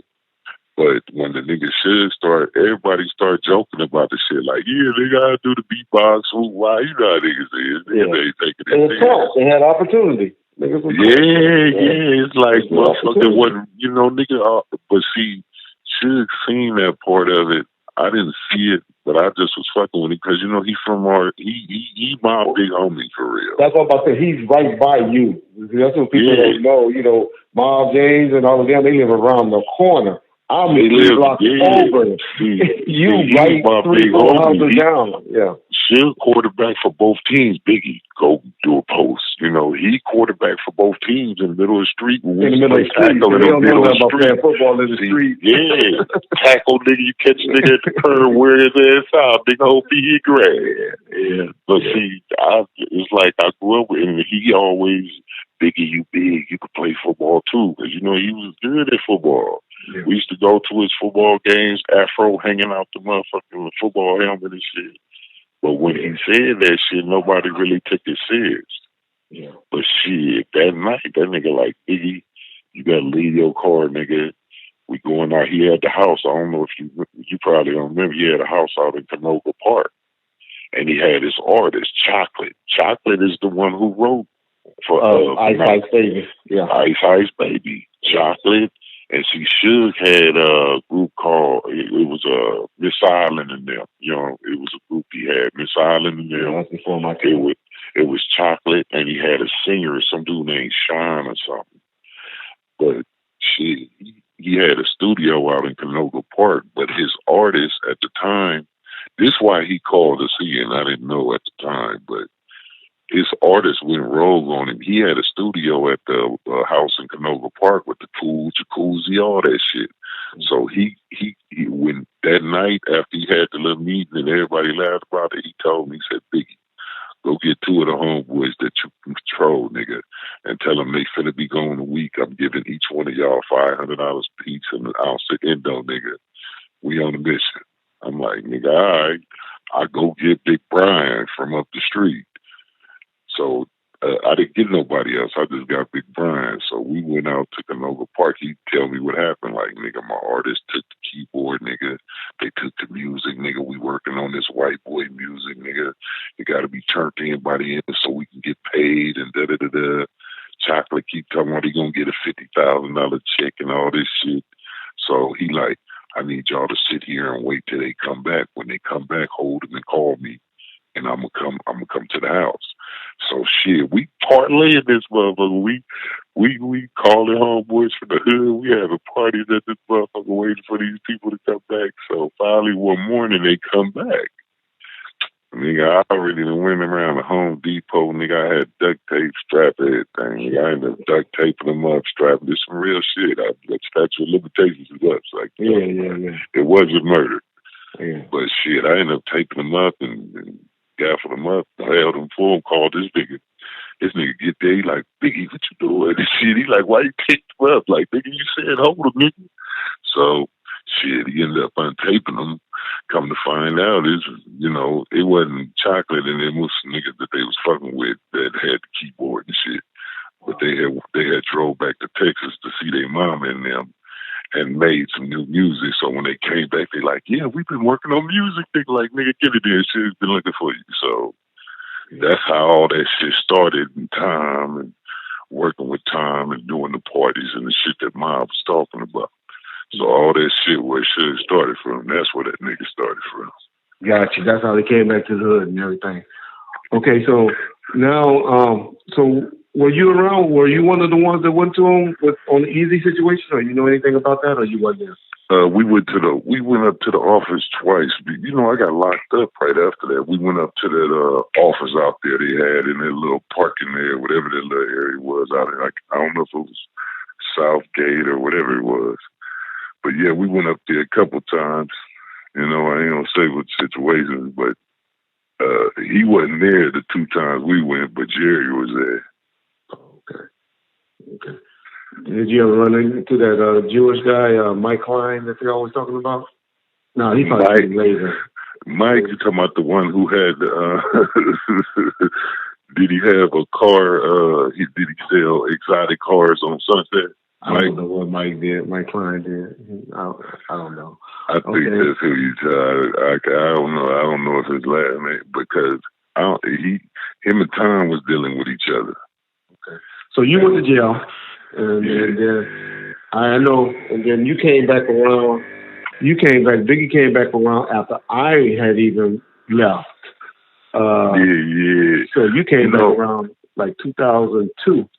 Yeah, 2002, because I was I had did 12 years. I was in Missouri, and I got caught up in St. Louis, Missouri. That was actually where I was born at. People don't know, because, you know, I went to kindergarten and everything in Compton, so I tell nigga, you faking like you, nigga, I was born in St. Louis. I be trying to tell him, but yeah, I went to St. Louis and got caught up, but yeah. Okay. 2002 is when I came. I was actually, I had got out of prison, and I was looking at the newspaper, and it had said Suge Knight associate got killed. And I read it, and it was Buntry. I'm like, damn, Buntry got killed. Like, damn, how am I got? Like, in my mind, I'm thinking, like, damn, I just got out. I'm on parole. I ain't supposed to go. They strictly, like, told me, nigga, you're not going back to California. Nigga, you did the crime out here. You finna do your time and your parole here. So they wouldn't let me go back. So, I said, fuck it, I'm finna fly back for Buntry's funeral without the PO knowing, and I flew back for Buntry's funeral, not knowing, T-Roo was waiting for me. Yeah, nigga should wait for you, because I'm wondering how I'm gonna catch it, like, is Suge gonna act funny, how is he gonna act, is it all love, you know, I wasn't around when all that shit, I was in jail. Yeah. So it's like, I didn't know he was gonna accept me with open arms, but he did. Yeah. You know what I'm saying? So Big is around. It's 2002, and Buntry that happened. He came back for that. So now Big is staying out here, and so now. No, actually, you went back. No, I was on parole, so I had to see my PO once a month. Okay. So I back and forth. So I slide back the day I got to see my PO, and then fly back the next day, and then we on tour, some motherfucking wearing shit. Okay, now you got some incidents. Talk about some incidents with Ray J. Let's talk about some incidents from some things that went down at the hotels and stuff. So Ray J, man, that nigga Ray, you know, it make me mad because I hate when a motherfucker be fake with it, nigga. That's what I hate. As far as the nigga Ray J, you know, he at the time he had sung on the Buntry song. We was all feeling, you know, Can't Stop Being My Dog that they made for Buntry. So Suge was talking about signing Ray J. Yeah. Ray J went to New York, nigga, and was trying to get signed by Russell Simmons and them, nigga. We was in Vegas at the mansion. Well, that ain't no mansion. That motherfucker halfway.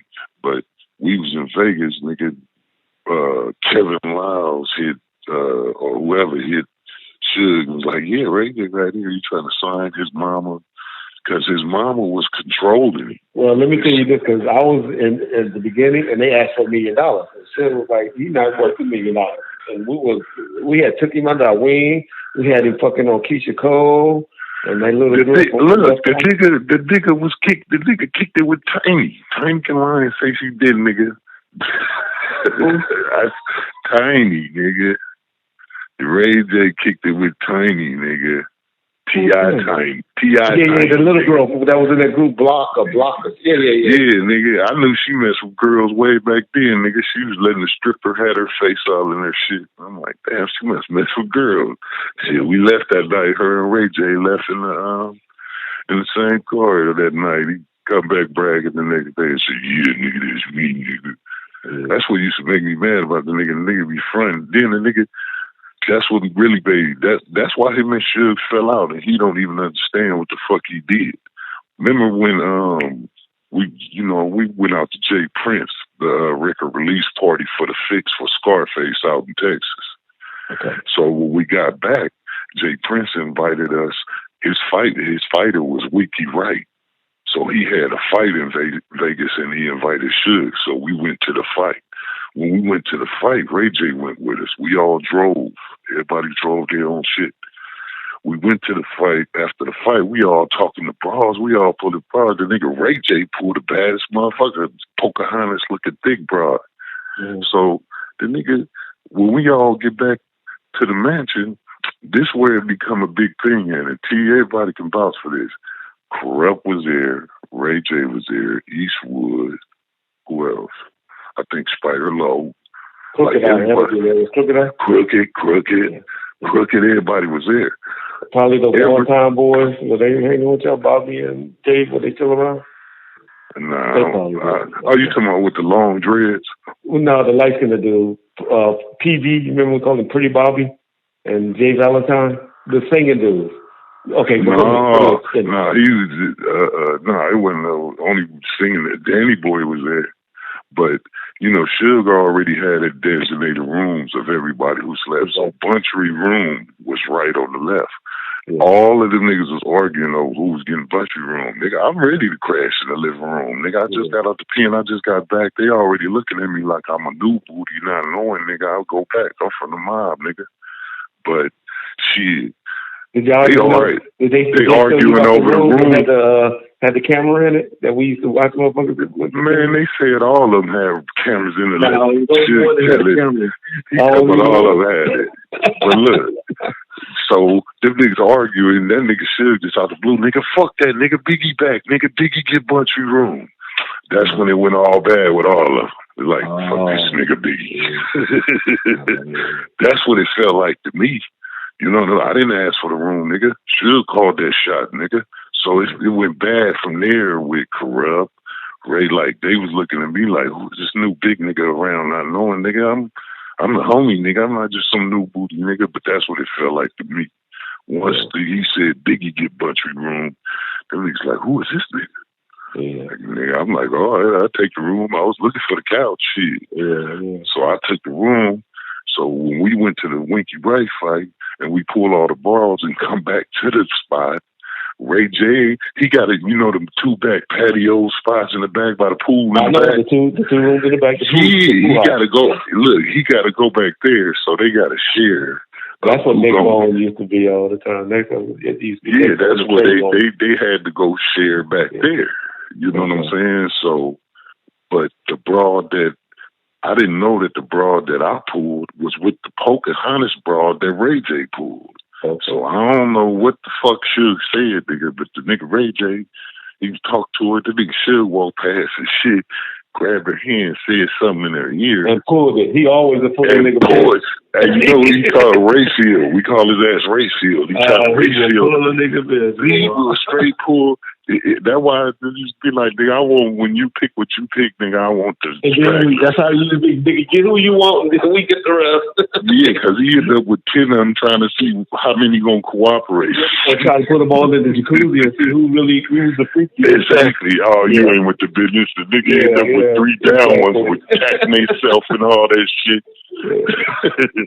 But yeah, the nigga Ray, this what fucked it up, because when Suge grabbed her hand and said something there and walked away, nigga, the girl snatched her hand from Ray J and said, "Oh no, you're a little boy," and walked in the room with Suge. And walked in the room with Suge. Yeah, I swear to God, and she earlier, like every town we go to Foot Locker, Big and Tall, whatever. Yeah. We was in the mall earlier that day, and Ray J was talking all that shit like, yeah, Biggie only mess with dimes, nigga. Woo, woo, blood. Woo, woo. Nigga, you Brandy brother, you a celebrity, nigga, at the time. That's the way, nigga. You was Brandy brother. Let me tell you something, Biggie. This is why he had a hard-on for Ray J. Because Ray J, while he was in jail, fucked one of his bitches. They all fucked his bitches while he was in jail. He was fucking it. We was running to the bitches like, fuck him, Biggie. I fuck just like that. But I ain't even gonna say I mean, Ray J, I know. I was saying exactly. And so that's what the problem was. He fucked on that one, and I said, because he was out here fucking all day, bro. Sean Johnson, wine. Exactly. That nigga was Ray Shelley, bro. Man, I'm telling you. That nigga was a motherfucker. But that's what got him in trouble with Suge. Exactly. Once I told you that, that night, that night, the nigga Ray J. Nigga, we all had the bras, nigga. For some reason, me, T-Roo, and Suge woke up in the middle of the night and come out into the kitchen like, nigga, I'll be fucking. Like, you know how niggas meet in the middle. Like, nigga, at the zone last night. Like, while we here, now was a little fat white girl that was with one of the pretty girls. We don't know what happened to her. Why this nigga Ray J back there fucking the 300-pound white girl? Like, I swear, Ray J, big guy on Mob Gang, ask T-Roo. I said, nigga, you that shit Ray J means Suge, and T-Roo ran back to our room, started kicking it with the bras. Nigga, we woke up. I wake up early in the morning anyway, 3, 4, 5 in the morning. Why I wake up in the morning, nigga, the mansion door wide open. I'm like, what the fuck? I walk out to the front door, nigga, the remote control to the gate on the ground, the gate to the front open. I'm like, the only car gone is Ray J truck. He rode his gray little Escalade truck. His truck, the only truck gone. He mad because this nigga Ray filled the bra. So he was mad at him. That's when Spider Low Poster took the fade and accidentally hit Quiz and all that shit. Because Ray J went back and was talking shit. Sean Dog. That's when Sean Dog and that poster caught him and broke his arm or some shit. That's what I want to talk about. That's what I'm talking about. Visiting in the hotel, nigga. I wasn't there though. I wasn't there. Oh, you didn't see that? Okay. No, I was there for Badass. I was there for Badass. Oh, Badass did that to himself. Yeah, tell me about Badass. Because Badass, but nigga Badass, him and Ray J was having little words back and forth, like fuck Jeff Rowe, nigga, this whoop wop, whatever. They was, Ray J would come, nigga, when I seen him, it's on, and all that funny shit. So the nigga, we ended up seeing the nigga Badass at the club in Vegas. So as soon as Suge grabbed him by the neck, Badass, let me out at you. The nigga was squeezing the nigga neck so hard, the nigga meat was coming through the nigga fingers and shit. I'm like, damn. So when he grabbed him and shit, he like, I heard you. Because Ray J said, fuck Death Row, fuck the mob, fuck our dead homies and all that shit. So, we all like, dang, I'm not finna help beat him up. He a little nigga. Yeah. We got too many little homies that's ready to do it, but Suge was on some honorable shit like, nigga, we gonna let a Crip beat you up. Because that's why Spider Low came into play. Spider Low said he already had some type of vendetta, but to me at the time, Suge said Spider Low was gonna just fade him head up, Crip to Crip, and keep it honorable. You know what I'm saying? Shit. When he grabbed him, Spider Low was talking to his brother. He called him over there. He swung and actually hit Quiz. Quiz started choking Spider Low. Badass tried to get away. So when Badass tried to get away, we chased him outside and caught him outside at the door outside. So even when we caught him outside, niggas didn't beat him up. Should have pulled him to the side, looked at me and T-Roo like, come here. We go over there to see what he's talking about. The nigga Badass looking at shit. T-Roo standing on the side, I'm standing on the side. This nigga Badass gonna say, damn, bitch, see this between me and you. Who is these niggas? Nigga, T-Roo took off, nigga. The little homies went after that. I had to grab Suge. I had to tell him in his ear, nigga, you want to get the kicking again, nigga? Yeah, exactly. Out there. And I had to grab him because people was recording. I know his people got that recorded. I had to grab him that day so he wouldn't get violated and shit. Yeah. But that's what happened with Badass, nigga. You can't say no shit. That was T-Root, nigga. I'm Biggie, nigga. We ain't no busters from our hood, nigga. We get out, nigga. Yeah, that's why I laugh, because they got this shit out there about how Kading, we ain't got no disrespect or no hatred towards Kading or Big Freestyle. Nah, but like I don't even know if he was there that day. No, they wasn't. But they gonna say like Kading beat up 6 of the homies from the mob. Man, nigga, and I ain't nigga, never I heard know no shit every like nigga that. I know from my hood, nigga, back then, nigga, get down. And with them hands, so it is what it is. Yeah. Okay. So we got that. So we went through that little history and stuff, and then so now, are you with the Lunatics yet, or are you still out here? Hell, man, I wasn't never with the Lunatics. I just know them niggas. I'm in Detroit. I met Nelly Chingy. Like, I met them niggas through my homeboy Wack, rest in peace. If anybody know Wack from St. Louis, they know who Wack is. He was on that beef CDs when they was talking about how Chingy and Nelly cleared up their little demo. That was my little bro, little Crip homie, was with the business too. But he rest in peace though. Okay. Okay, so for those of you, I know Biggie gonna get mad at me for mentioning this, but so Biggie ended up getting violated again. He was with Timmy Rue on some stuff, and they were going to talk to those dudes in Denver Lane after that shit had happened with Hen Dog. So man, see that's the whole thing. They talking about niggas going to talk to. Like I told them, nigga, we was selling niggas some weed, nigga, and that shit. Sell some weed. Nah, I mean the nigga came up to the car, and then the whole thing about it, y'all saying we was doing something to the nigga, but the nigga, you never found the nigga. Yeah, exactly. So who is the nigga that we was finna do something to? And then that's Denver Lane hood, that's Blood hood. At the time, we didn't know if they had to do with Hen Dog or not. We were just over there because we was thinking about Hen Dog, or we would shoot by that shit. Okay, now tell them what the police version is. What the police side of things. I don't know what they said. Whatever the motherfucker said, you know what I'm saying? It's like, all I know is me and T-Rule both had on, at the time he had the row. It wasn't Death Row no more. He changed it to the row.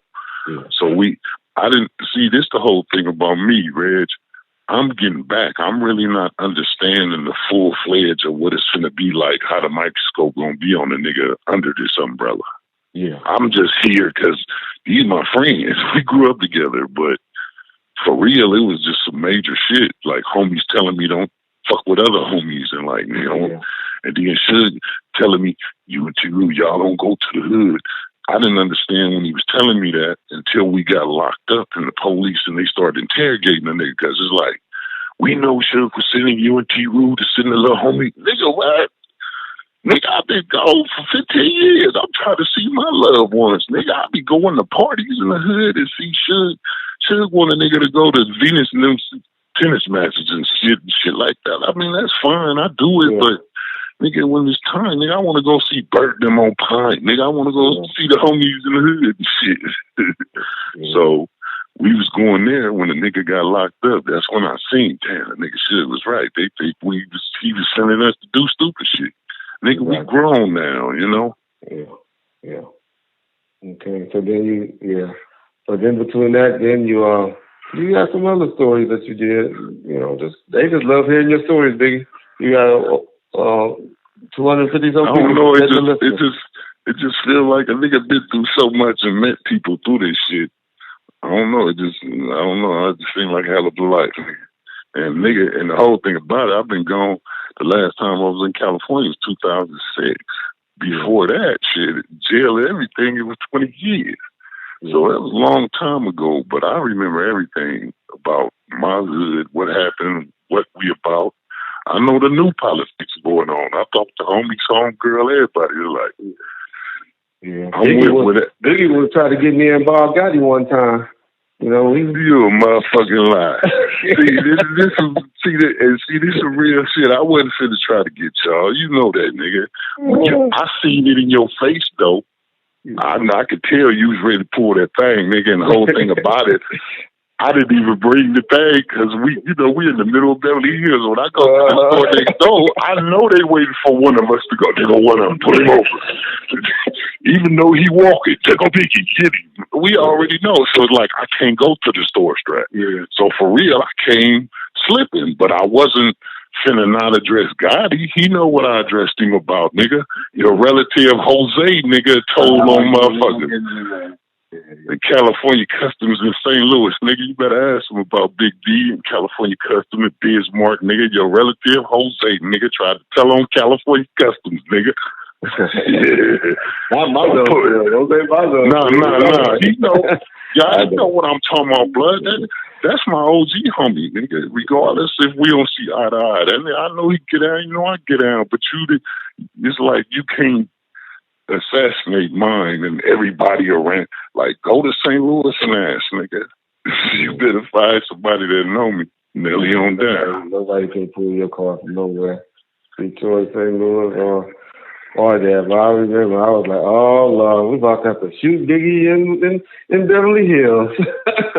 I mean, but I'm not the type of nigga. I knew I wasn't gonna have no problem with Biggie. That's why I was like, I am not man. Reggie, you remember when I was 17, nigga, in the tank, nigga, and all the crib niggas, it was about 12, 13, 15 niggas in that little tank, nigga was trying to give me, nigga, you saved my brother, so they knew who I was. Like, hey, just read about. You like, what?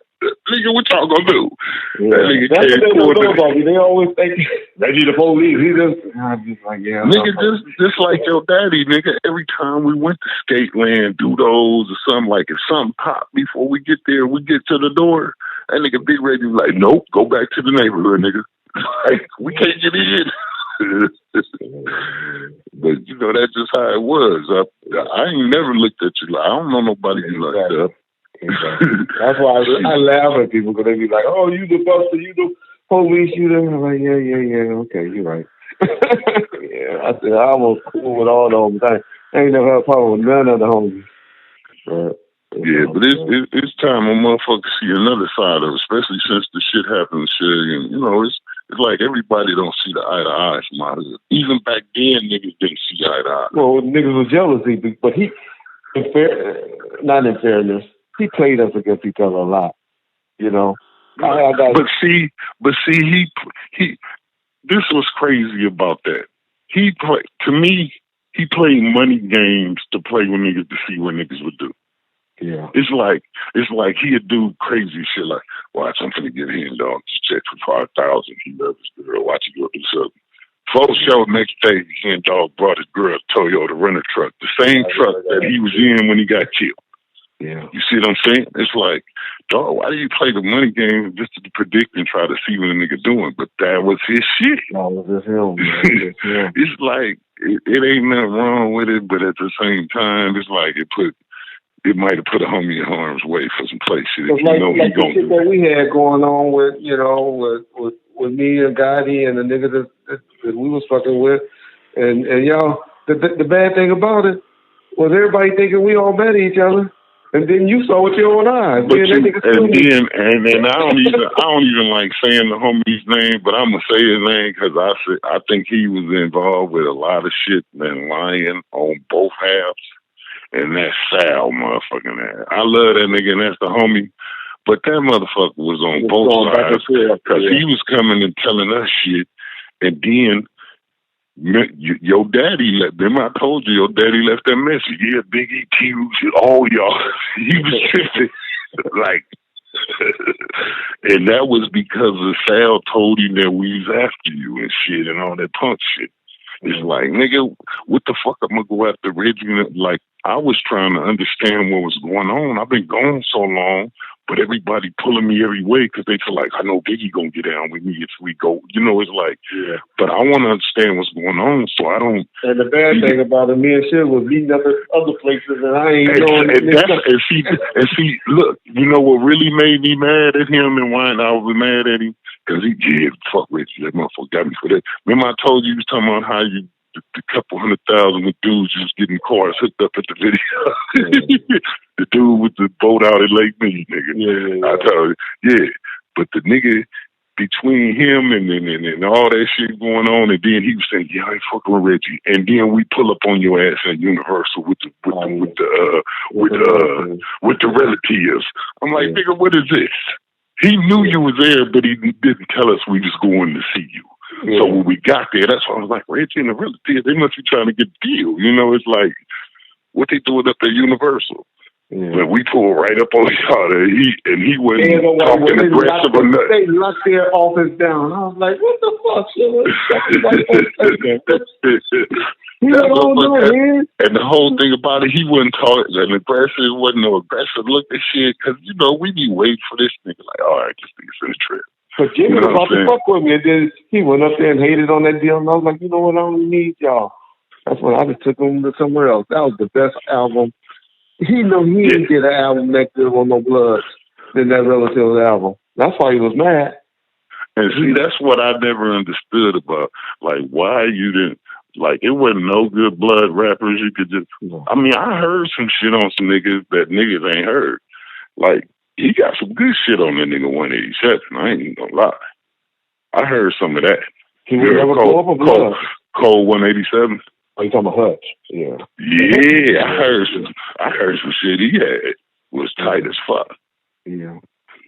But what happened to your broad? What's his name? A1? No, what's the? You had an artist you was putting out then at the time, AK or what was that broad? He kept saying, "Yeah, we was trying to get her in the club and pull her."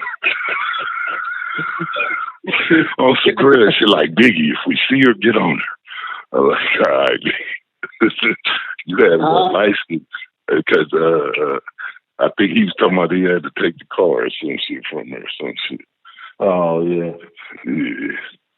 I'm telling you, nigga was in the mingle of that shit. That nigga, it's fucked up that all they see is the bad side of motherfuckers. That shit.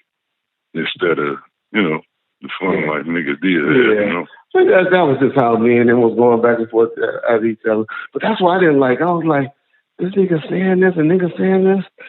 And, you know, like, me and that nigga still just, me and that nigga just went to dinner. And that shit used to kill me. It's like he'd be, but when we was in Texas though, that nigga Ludacris don't like shit.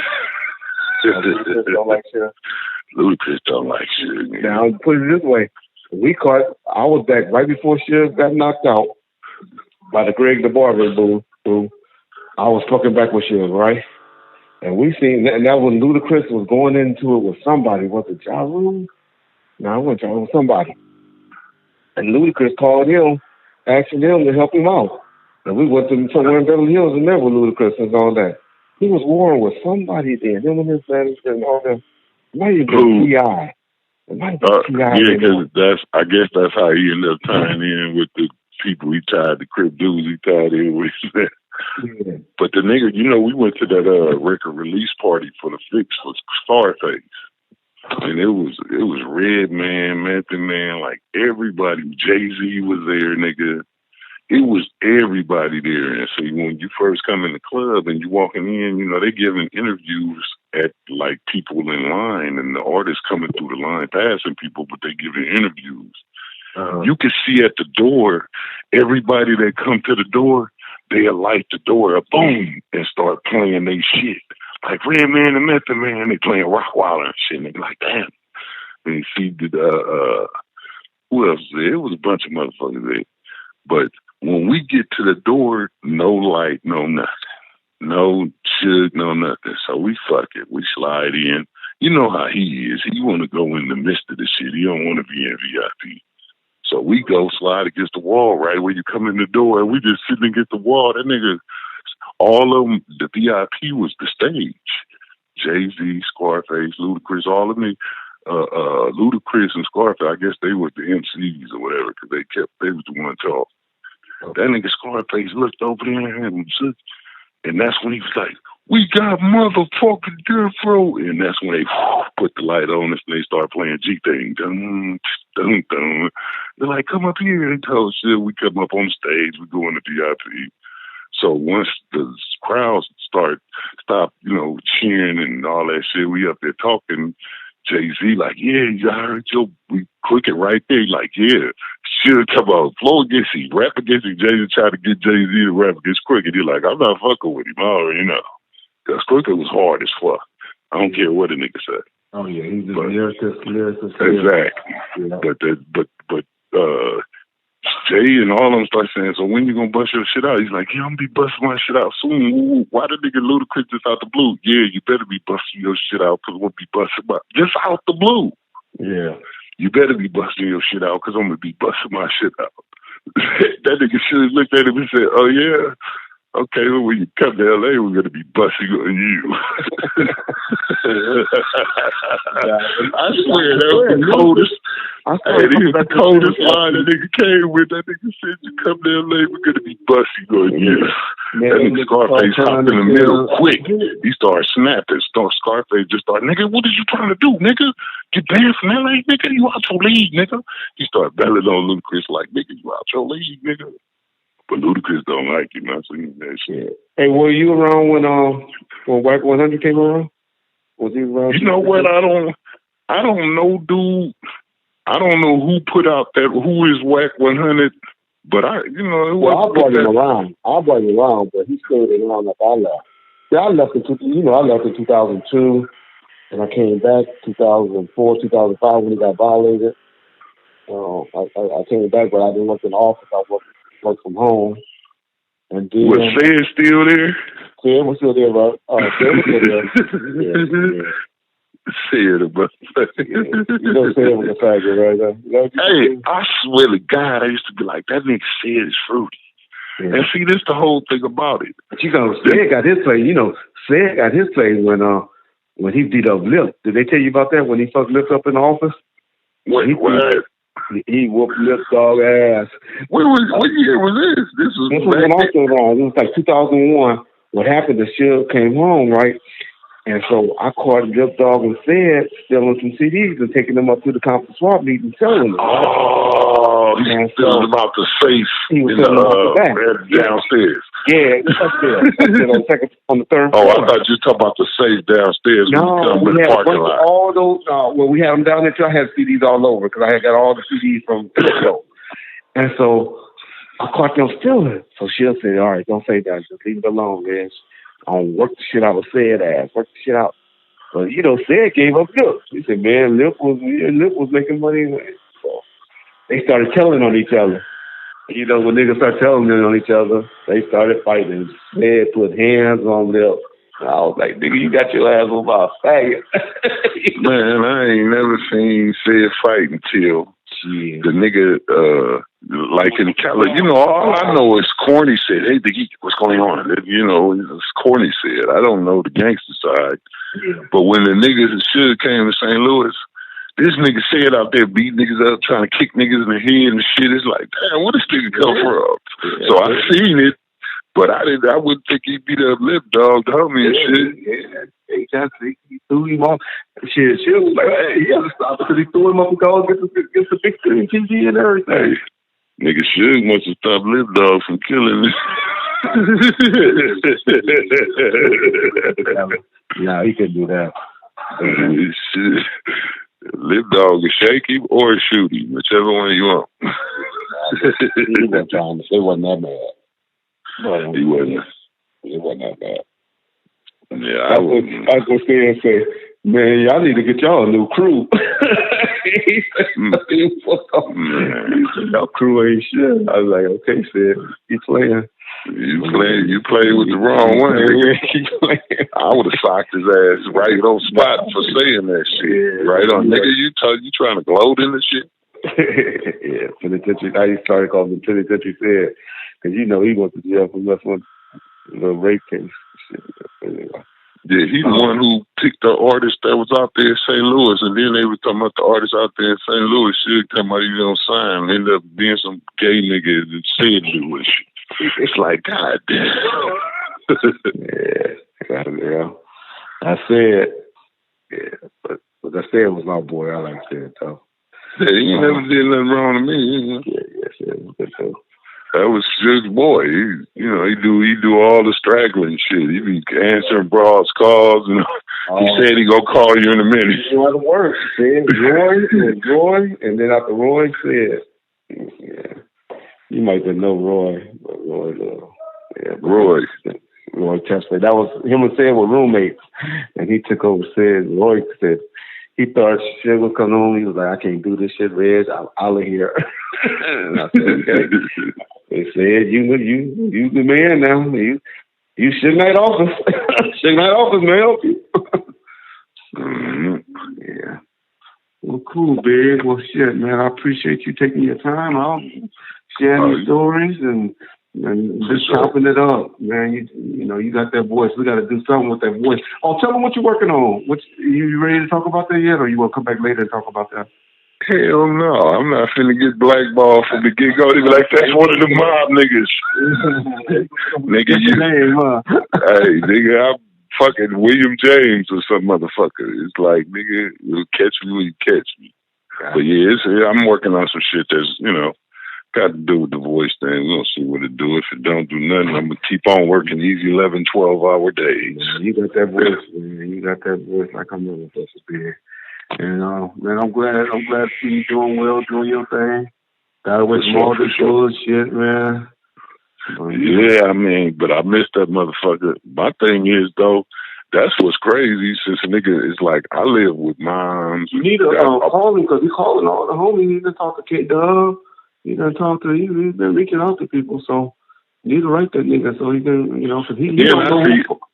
I seen K-Dub on the thing with Snoop. The homie still in play. K-Dub still in play. Look, that nigga all it is. K-Dub in the mix. He Hollywood, you know. But you know, K-Dub always got that new weed, so, you know, they gonna keep him waiting. You know, K-Dub been getting money since we was kids, shit. That nigga, we was at Dominguez, that nigga was riding in that clean ass 67. They was trying to get us, too. Yeah, that's the homie though. For sure. Have you talked to Marv and or Timmy since their mother? I talked to Timmy. Then, you know, I done left messages on Tink shit, sending more controllers and shit, but I ain't talked to Marv or nothing. I just talked to T-Roof. Okay. I ain't got nobody. All I got is Timmy numbers for it. Yeah. All right. You doing all right? Marv, yeah, you know, on Facebook, he's been putting it out like he's doing pretty bad, but I saw some pictures with him, you know, from the funeral, and he looked like he was dancing a little bit, and you know, they had good support. I didn't go to the funeral. I got the days mixed up there. I talked to somebody, and I thought it was Tuesday, and the funeral was Monday. I felt bad about that, because I told Marv I was coming, but I didn't really want to see Timmy no way. I'm mad at Timmy right now. Nah, but still, he come on. You know I mean shit. You know, not people. That nigga psycho. You know, that's the homie. Yeah, oh yeah, you know, I look at that nigga like family. Yeah, that's why I say everybody that grew up with us, I kind of look at the same. And if like the other day when I called you and I was giving, that's another thing I was telling you, nigga. Bone and Suge, nigga. I'm telling you, it comes from that Vegas chain shit. That's why I feel like, that's why I was calling you the other day to tell you to kind of like make that a topic, because from me being there and seeing what happened and transpired, Vegas ain't telling the truth, or Bone ain't telling the truth. One of them ain't telling the truth, because, you know, Vegas had a road chain too, there in Vegas. Now that the day Crooked Eye was at the studio. Oh, they took Darren Vegas. Yeah, see, this would happen. Darren Vegas said the nigga Bone asked to see the chain. Okay. He said he let him see the chain. He put it on and said, "Nigga, this bad boy fucked Death Row," and walked the fuck off. This is what Bone said happened. This is what Vegas said happened. Bone said he took it off his head. Because when the incident happened, he gave the chain back the same, like 30 minutes late, 10 minutes later, whatever it was. Mm-hmm. So the next morning when we at the office, Suge got Bone on the loudspeaker. He like, yeah. Suge put it down. Vegas said, the nigga said, he said, fuck Death Row, fuck the mob, all this shit. Okay. Bone said all he said was, fuck Death Row, this bad boy bullshitting with him to see if he was going to stand on it, because he figured he was affiliated with Blood since he was with Death Row. Okay. So when whatever happened, the nigga Vegas, that's how I end up choking the nigga Vegas out in the fucking studio and trying to smack the shit. I accidentally hit Crooked Eye and shit. But the nigga Vegas was in the studio lying. Yeah, it don't matter. He didn't do that. I got my chain back trying to act. Nigga, he said you got punked out. It's like, but to me, because the nigga Bone was on the phone the next morning, shit was like, yeah, I heard you said, fuck, you know, blood, you ain't like that on Whoop Up, on City Strong, what you just net. It's like he was explaining like a motherfucker. So in my eyes, it feel like he got punked in because shit was on his head about that chain on the phone. You know what I'm saying? Oh yeah, sure. That's what I say. That shit. He didn't take no shit from Bone. Sure, they take no shit from nobody. You know, only one he taking shit from is us. Who grew up with him. It's just like, I swear to God, it used to fuck me up how scared people was on him. Because, you know, I'd be mad, be like, nigga, fuck that. No, like, we got to do it in front of people. I brought up Tasty, that's what I brought up to the office, nigga. I'm mad as shit, because you know how he always, we leaving at 9, and then he'll get there at 12, you been waiting at all, nigga, like, nigga, you woo-wop, nigga, we been waiting, nigga. Why old girl pulling on my shirt like, come on, you gonna get us killed. Like, pulling me away like, I'm like, what? Just my home. That nigga not gonna do nothing to me. But it's like, it's hard to get, like, the first day I went in the office, he like, Biggie, this your office. He gave me office. I had my little office. T-Roo had his little office. Shit, I blazed up a blood in the office. Said everybody, Biggie, put that out, man. Shit's gonna, what? Nigga, shut the door. Get away from the door. She'll come. Boy, that's that good, huh? Everybody's surprised like, get the smoke in the office. It's like, nigga, what the fuck y'all be doing? It's the homie and shit. It's bumpers scared to death for that nigga. But I had that shit. Y'all couldn't do that shit when y'all gotta take that shit to the parking lot. Man, when that's why I had to get at work hours, yeah. Once that motherfucker closed, we in that motherfucker parlaying like a motherfucker all day waiting on that nigga. Man, get a check, getting your check. Look, the longer he take, the bigger the party is by the time you get there. Like a motherfucker. Yeah, no, y'all was telling me that to push the line and stuff. And people don't know. That's why I had to bring Timmy back around because, you know, I don't want to bring Timmy back around because we needed niggas like that. And Timmy had to do, he had them at that time. Yeah, he still can call his shot. It is what it is. Motherfuckers got motherfuckers. It's like.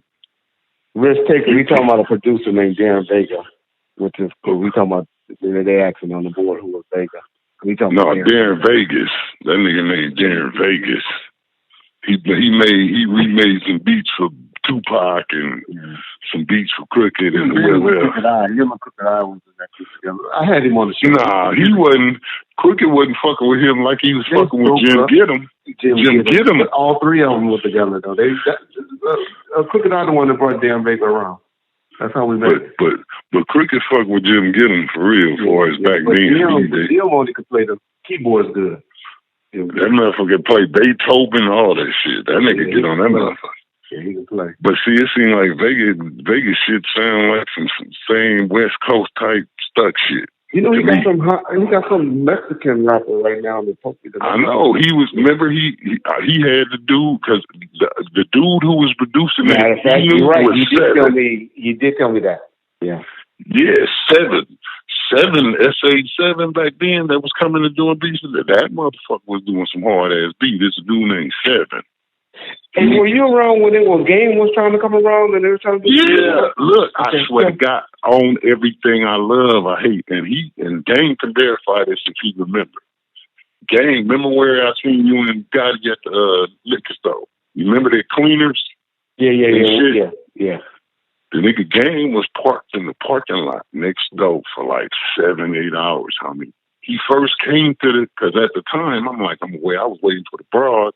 So I'm downstairs waiting for the broad to come in the front. So you come in and let her in one gate. Nigga, the gang cut, hey, what's up? Now, mind you, I already had seen a video of Game because the homeboy from Ludus, the twins, the bald heads. You don't remember the bald head sold the bud, Marty Rue brother, the bald heads. He had shown me a video of Game rapping, but to me he sounded East Coast. Like the old shit I heard Game on before, and the shit he let me hear, because he came up to the office like, man, my name Game. I'm like, because in my mind, I'm like, damn, I want to put some bloods on. Like, in my mind, I wanted to find a good blood and put him on and let him shine like Snoop and them. That was my thing. So it felt like he could have been there because he had potential. So I got to see you. We downstairs. We playing it downstairs in the little lobby and shit. Motherfuckers like that. Yeah, everybody like his name, Marion Prince. Man, he seemed to know shit about them. He said you talking about somebody named Marty brother. Marty Rue, the bald head. That's what Renzo. His name Renzo. Renzo. Yeah, Renzo let me hear it because he stayed over there off Bradfield, over by the dead end. But he the one let me see Game on video first, and that's how I got hit the Game. So when he came up to Death Row, I was trying to get him, and I kept telling him, you can come back. He said, man, I'm going to wait. He kept saying, I was like, all right, nigga, because I wasn't finna let him in. It's like, man, I like the music, but I'm gonna tell the homie. So at the time, all we was using the radio to contact that nigga. So I hit him on the radio like, nigga, I got a nigga. He said, keep him at the office. When I come up there, we're gonna go to the studio. So I'm telling him, Suge said, wait. Suge said, wait. He gonna come. We're gonna go to the studio. Nigga, that nigga sat up there for 7 hours. Now when he came that last time, he gave me another disc. We already was listening. He got another one, big man. He said, wow, let me know my number right there. Woo, he bail away. Why, as soon as he bail away, we go outside to smoke a blunt, the gate open by itself. Now, when the radio come at one gate, nigga trying to get in. When it open by itself, it's Suge. It's Suge. He only one had the remote. He's the only one got the remote. That motherfucker, as soon as that nigga built the fuck off, one gate open by itself, this nigga coming in the gate and shit. Like, nigga, you just missed him. I want to sign the blood. He's like, what the God? But see, that's why I think he got mad at him because he put out that shit saying I went to Suge and he ain't signed me. It's like, nigga, I was trying to get you in there, but you didn't. Yeah, he threw his takeaway. Now, my brother-in-law, Cordell, who was working up there after I left, the motherfucker, the cop that was there, Cordell. The black, dark-skinned part. Yeah. He got locked up with us when they raided. He got locked up with us. Hey, that's like, nigga, they got the police and everybody in this motherfucker. When that happened, y'all he got locked up with us. I swear I was kicking his shit out the gate. They raided my sister's house and everything. They had them out 4 or 5 in the morning.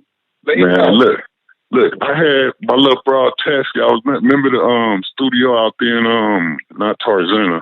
Out there in, where we was going?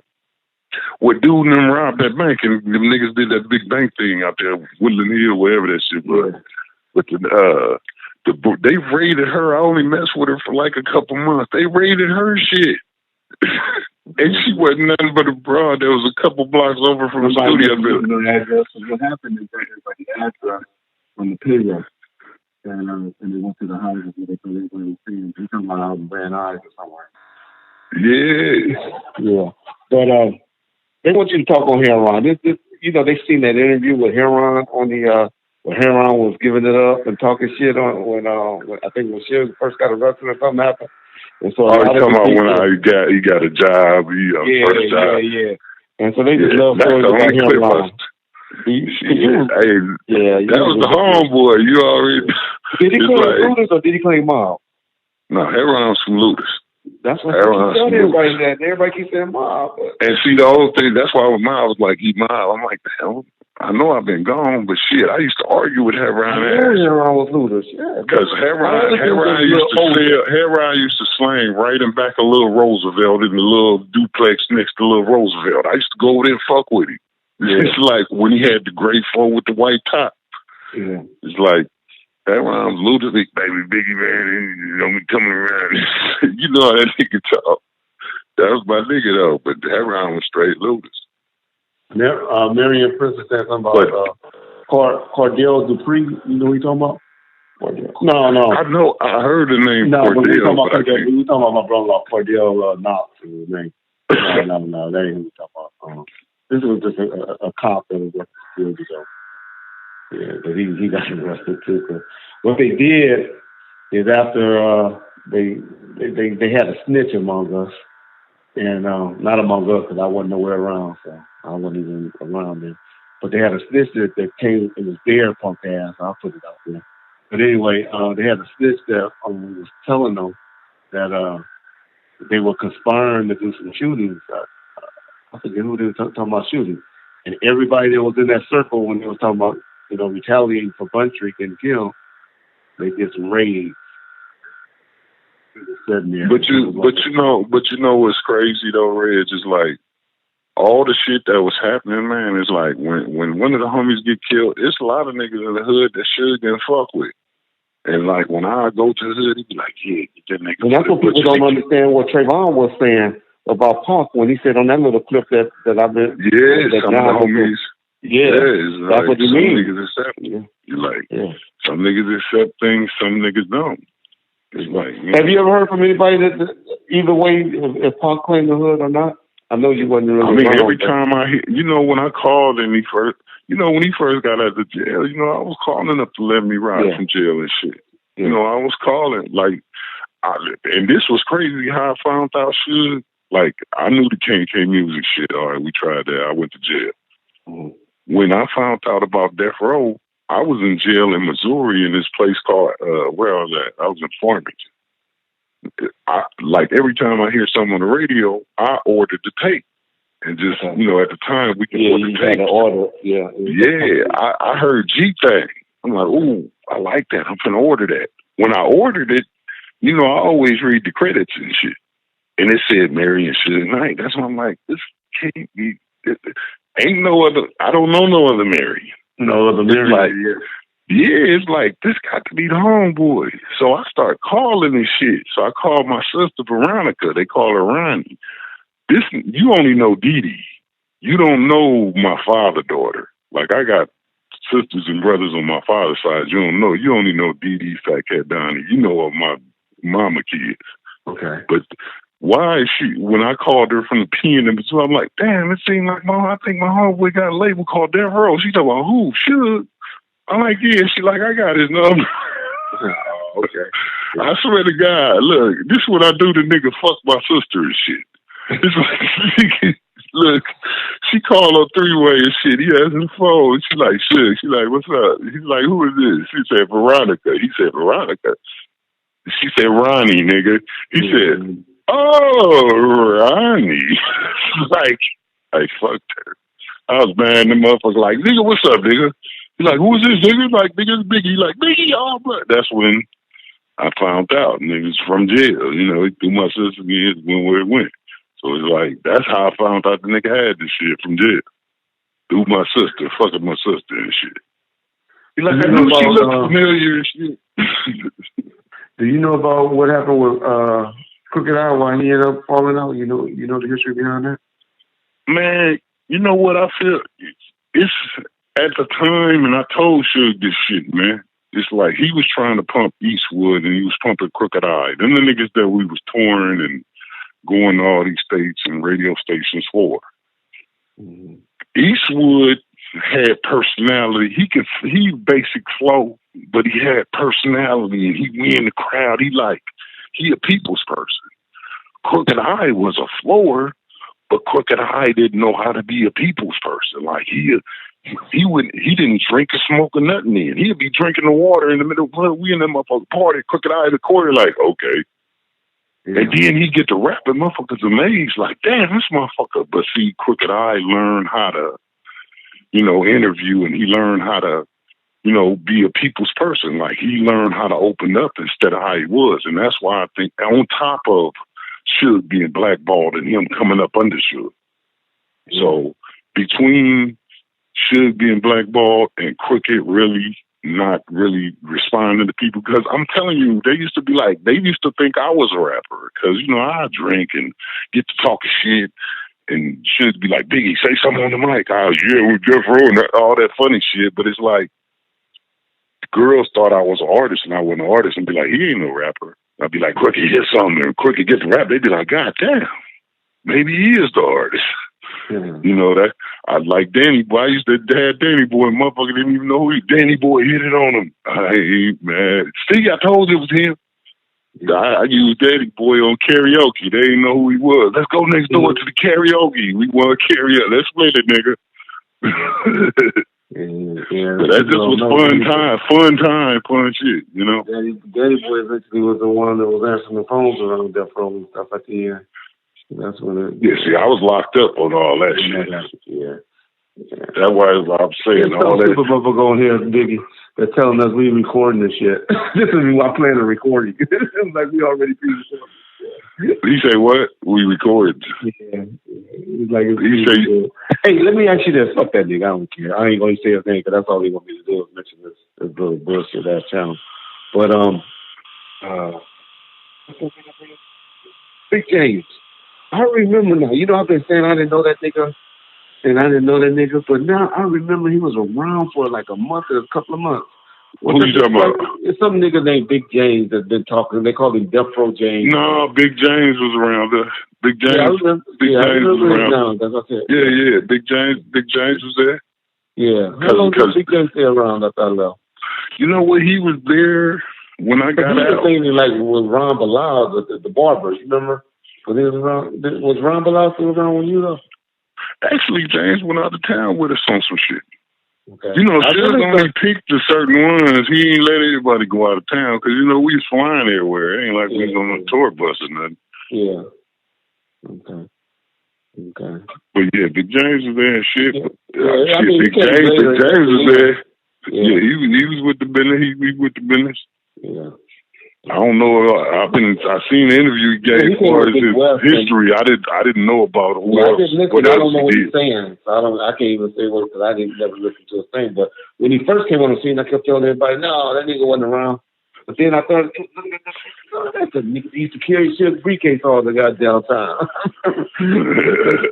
Yeah, you know, because he used to always wear a leather jacket. It means he has a black leather jacket on. That's something. Yeah, Butch, no, James was around with Butch too.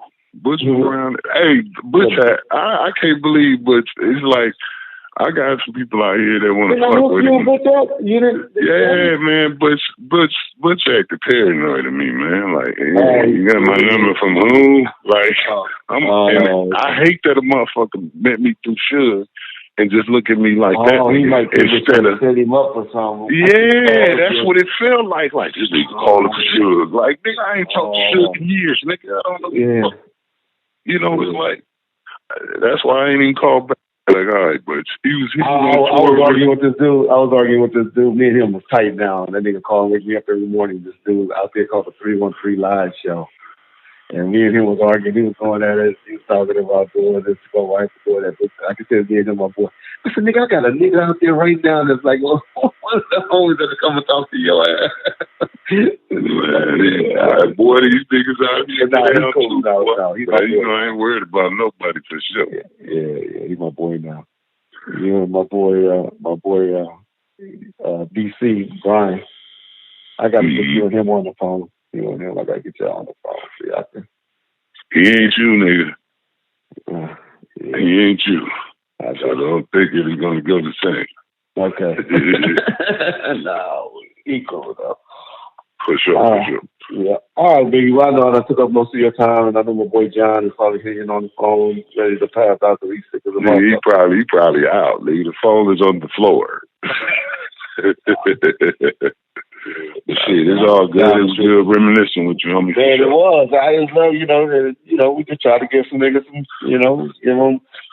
give them our little history, how it was back in the day. So I appreciate you coming telling your history and stuff like that. So, for sure. It's all good. Appreciate you, Big. I'll hit you tomorrow. For sure. All right, Bone First Family. All right, that's Biggie. I'm telling you, he was around. So if y'all see, he was around at the beginning. And then he was around at the end. And he was a good dude. Always a good dude. He's going to do something one day. He missed his talent. That nigga got a radio DJ voice. And I wish somehow he would have been still on top so he could have made something happen with that. Because with a dude with a voice like that, he would have eventually made something happen. So that was like the dude used to talk. I can't think of his name right now. I wonder if he's still alive. But the dude that used to talk, W. Balls on all the Death Row stuff. What was his name? Big Pimpin'? Big. I can't say. I don't know. Y'all. W. Balls. You know. Cool. Well, he did die. Okay. Yeah, he got a son that looked just like not Ricky Harris, y'all. Oh yeah, I get Bob C on the phone. Bob C always on the phone. I don't like calling dudes and I didn't tell him I was gonna call him. Miles C is my boy. Man, Miles C, shit, Miles C call him, check everything with me at least once a week. So Miles C is that dude. And what was his name? Big, what was the dude's name? Y'all got me trying to think of his name now. What was his name? Big Pimpin', yeah, it was Big Pimpin'. Yeah, Big Pimpin'. That was a good dude. He got a voice like Big Pimpin'. Yeah. Let's see, what else? All right, y'all ready to check out? What number are we at? 'Cause I know my boy John is about to die. Have we been 4 hours yet? 'Cause he hates when I go over 4 hours. Let's see, we started at 7, so we had 3.5 hours, huh? Oh, no, we only had 2.5 hours. Well, John's in trouble. He's going to have to hang some more. We still at 2:56? All right, let's ask some questions. We're going to ask some questions. John, I promise you we'll be off in the next 10 minutes. Oh, okay. All right, John. Being a Trojan. All right, I got to go drain this snake, y'all. I've been trying to hold on. So y'all hold on with your questions. Hold on for the question.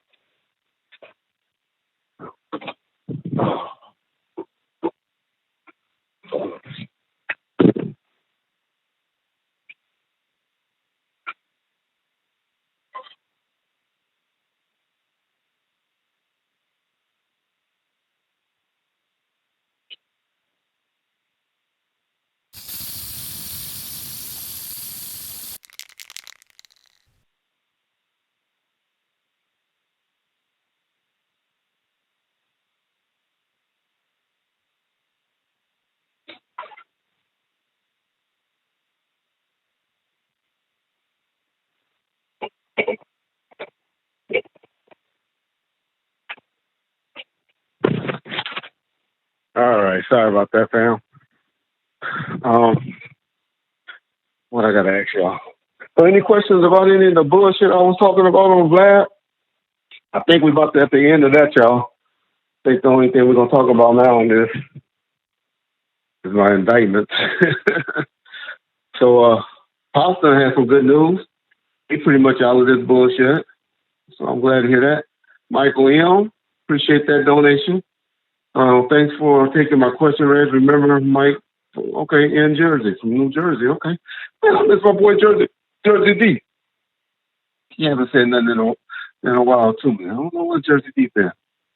But I saw him, I know he's all right, because he did something on Facebook. He did something on Facebook, so it's all good. So Jersey D, what's up? Whenever I think of New Jersey, I think of Jersey D. But thanks anyway, Mike Young. I be getting people mixed up and not knowing who supporters of us and who not. So, Jay Gecko, man, they've been kicking my ass about that Coogee. All right, let me tell you the story on the Coogee. The Coogee shit. I was just gonna wear a T-shirt with my chain and my jewelry. Cause you know me, I believe in that. My barber didn't show up to get a haircut. That's why my hair was looking tore up. My boy D Will, he always got a fresh cut. But D Will, he one of those pretty boys that always know about fresh cuts. But I didn't shave, I didn't cut. So anyway, all right, that's that. But that Coogee shit, it was too big, number one. That's why I look a little bigger than what I am, but that's cool. I wore that because I had wore the sweater earlier because I saw Rick Ross' fat ass with one on, and I said, all right, let me put on a Coogee sweater. That must be the thing because, I'm kind of a geek. I don't be knowing what's going on.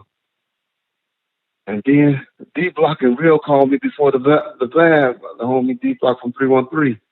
And Real, they was like, man, you better be wearing something nice on there. And I was like, that's nice. I'm just a T-shirt guy and a shirt. And so I was looking in there, and it was cold that day. It was raining or something. It was raining, and I was like, shit. let me just throw this coochie jacket on. So I threw the coochie jacket on, and I was just gonna still, I just had that on to stay cool. But my fat ass, I was drinking some soda on the way to the place. I spilled it on my white T-shirt, and so I just kept the coochie jacket on. But I know I've been having that motherfucker probably since 2007, 2008. It wasn't new. Yeah, that's what's up with that. So, yeah. Niggas been letting me have it about the coochie shirt, jacket, but it's all good. Reggie, you should have had your Death Row chain on. Yeah, that would have been cool, but I only wear the Death Row chain when I'm with the homies and when I go out with people. That's like that. I try to stay away from the Death Row stuff like that.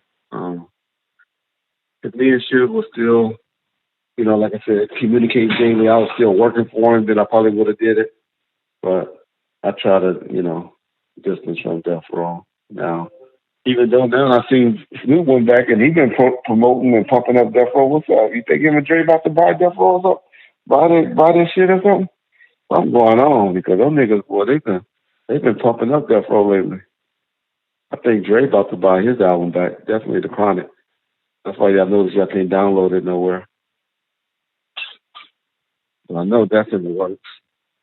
I bet you Snoop's probably trying too, but I really, really don't think he got $10 million. $15 million. Why you wear Cool G weapon for Big? No, I wasn't trying to fuck with Big. I like Big music. I hate what happened. I don't give a fuck. I'll be honest, I don't give a fuck what happened to him, why it happened, because I think it should have happened. All right, fuck it. I'll get mad, tape it, play it, whatever. It should have happened. I had nothing to do with it. But hey, I ain't got no problem with it. That's what happened. I'll be honest. Niggas that don't like it, oh well. Yeah, that's how I feel. But on another note, I like his music. I like what he was doing.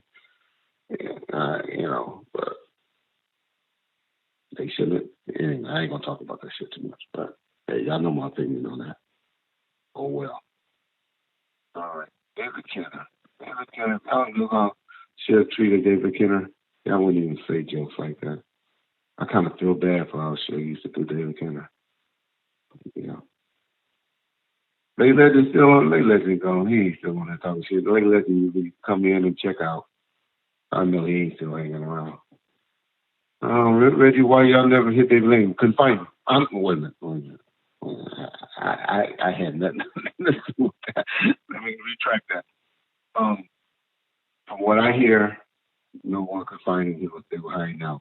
That's why I heard it couldn't happen. So of course, I did that with him, but shit, they had niggas all around in bushes and everything. That's why I meant to have had a great meeting to talk about the ball shit.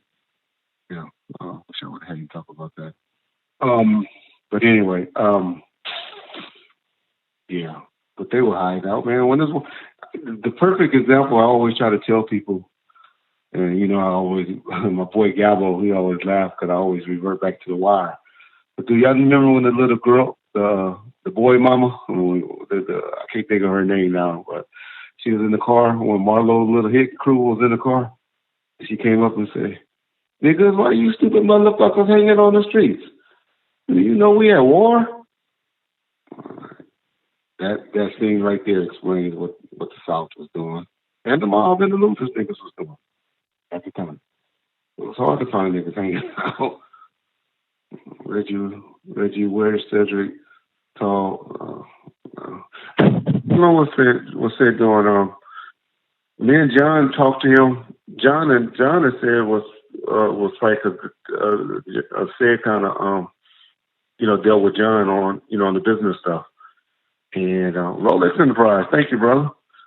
Thanks. Yeah, that's for some Benadryl. Say, John, they love you, man. Rolex Enterprise said something for you. Why don't you go buy some Benadryl? Okay. Even though I think you'll have these some. But don't do this, John. Do not go. Did I tell y'all the story when John? He hate when I be jabbing at John went to go. He was on the phone talking to me, right? He was on the phone and we was talking. He was like, "Man, Reggie, I'm about to get some blood work drawn." And then all of a sudden I just heard something go boom. Nigga fucking passed out from getting a shot, getting his blood pulled out. So y'all gotta watch John. John ain't good with, he don't deal with sickness and blood work and all that well. So he passed us like that. So y'all gotta. So John. So yeah, he do need to take some pills. As long as he don't go get no blood work on us no more, he's gonna be mad. He's gonna hang up on us now.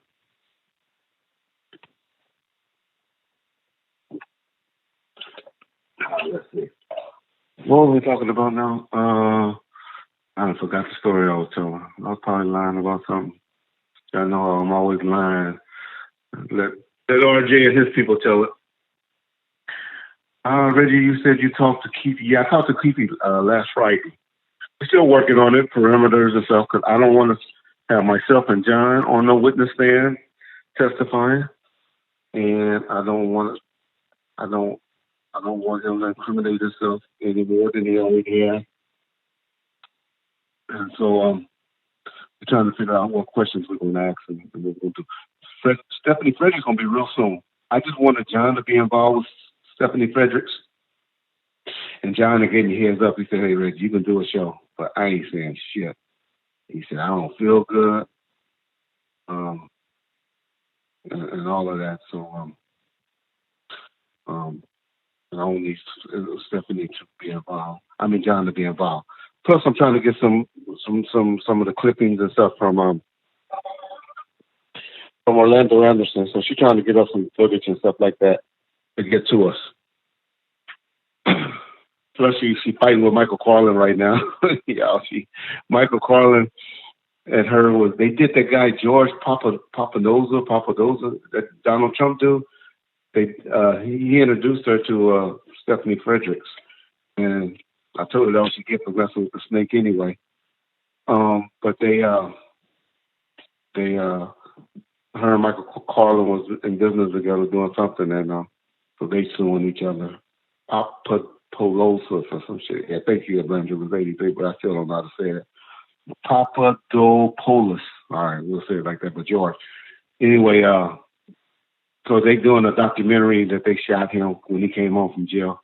This motherfucker think he's so tough, and he did 14 days in jail. Man, I would kiss the judge, kiss everybody if the judge tell me 14 days in jail. I'll be like, man, he was trying to stay out. I would have been like, man, judge, no.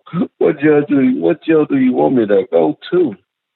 But anyway, so she's working on that, and I'm about to call her fighting and stuff. So she's dealing with that right now. And stuff, so. But we're gonna get her. She got some good stories. She got some good stuff going on. Some stuff I didn't even know about that she got working on.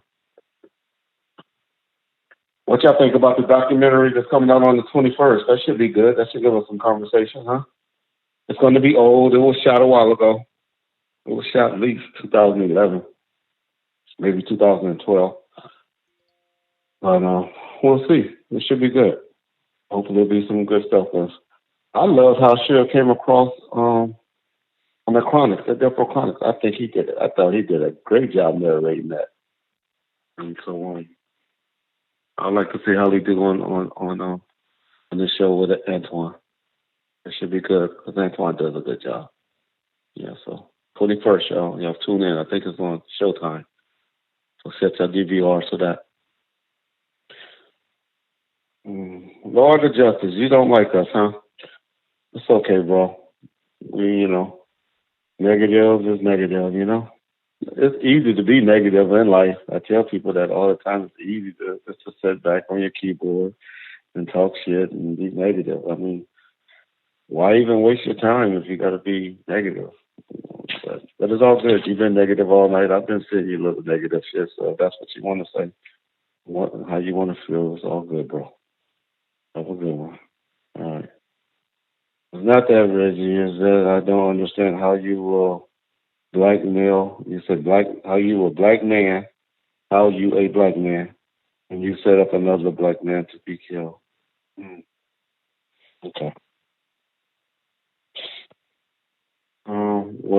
Why you set the black men's up that you think? Let's put it that way. That you're referring to. Some motherfuckers don't need to be here. What's in the world? Yep. Hey, nigga. Oh my lord. See, now you fucking up. Now you know. Now you fucking up. But anyway, we're gonna stop acknowledging you now. You got any moderators? Go ahead and get him out of here. Or Justice, he done messed up now. And use the wrong word. All right. No, RJ ain't that stupid. That's an idiot right there. That's a little kid. That's right. That RJ smarter than that. RJ don't know how to interpret things and get timelines wrong, but he's not a stupid man at all. Yeah, he's not a stupid man at all. I don't even think he believed the timelines. I think he just like to just tell bullshit to push whatever agenda he's trying to push at the time. Yeah. Rich, can you please get Harold Umbrella on? I don't know him. I don't know him. I seen your comment on Snoop Pictures Gangster. How you seen that? Yeah. And you know he saw it because he commented to somebody else right up under that. Did you catch that? But he definitely was wrong. But he commented right up under. He told somebody else to get off their page, but he didn't bother me. I thought he would say something crazy to me, but he didn't. But it's all good. That's all Evangelist 83. But that dog, he could have teamed up. By now, me and RJ could have teamed up and did something together to make some money and stuff. He don't have to push bullshit, to go in. And then I don't know. I said I can't keep talking about that man. I just can't do it. I just can't do it. Why do you hate BG? I didn't say I hate Tony Vega. I don't hate BG Knockout. No, not at all. Matter of fact, I thought I said I like BG Knockout. I just said I disagree with some of the things he said. Now, BG Knockout ain't been nothing but respectful to me. TPD doesn't like BG Knockout. He had some things, but I never had nothing bad to say about BG Knockout. I think he's wrong, and I think he done misstated some facts, but no. I seen that while you trolling Snoop. Somebody sent it to me. I don't troll nobody. I really don't go in there. People send me stuff, and then I'll respond to it. Somebody sent me that, and I just said that. That was funny to me. For him to say the first what do you say? The first legendary label he was signed to, and I just said, what was the second? Sure, wasn't No Limit. Which is true. Yeah, I want to call No Limit a legendary. No, it wasn't. It wasn't. Their shit went 500. Maybe it wasn't. It wasn't legendary. They did okay. They had a short run. We had a short run too. We had a 6 to 10 year run, but our shit wasn't diamond. I can't think of none of this shit that went diamond. So I'm not gonna give them that. Okay. You talking to yourself, but okay. I'm talking to myself. Well, why don't you go and check out and go and do something? Maybe you're talking to somebody else. I don't know. P definitely was legendary. Reggie tripping. I don't think his label was. I really don't. Let's count them. Count up his records. I bet y'all can put up one Death Row album that's outsold all of his shit.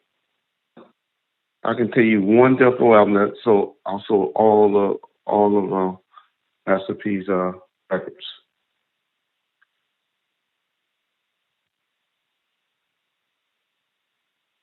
And I won't even take all eyes on me. That's an obvious one, but I'll leave that one out. I'll take something else.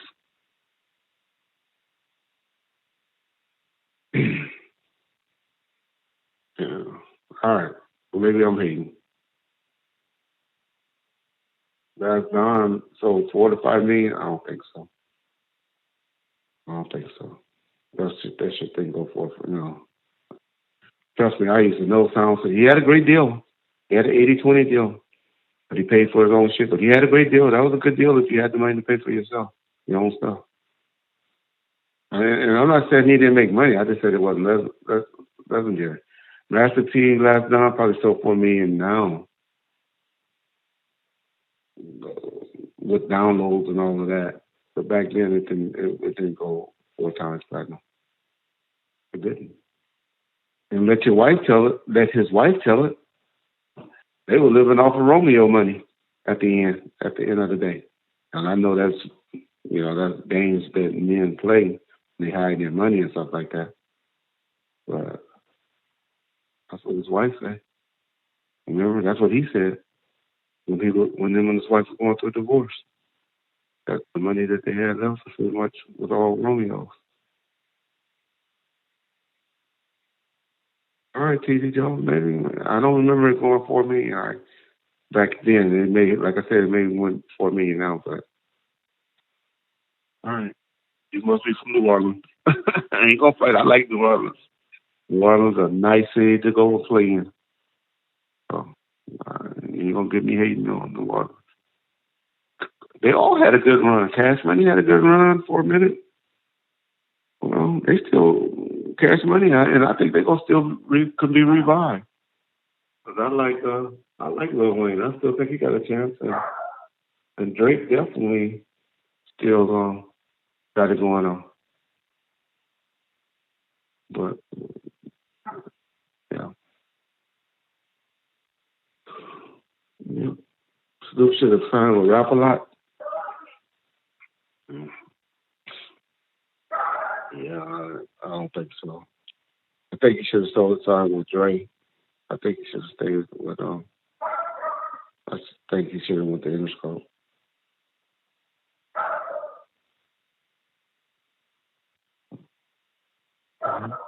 Yeah, somebody at my door. Let me go make sure RJ ain't at my door. My dog is barking like crazy. He usually don't bark unless there's somebody at the door. Like,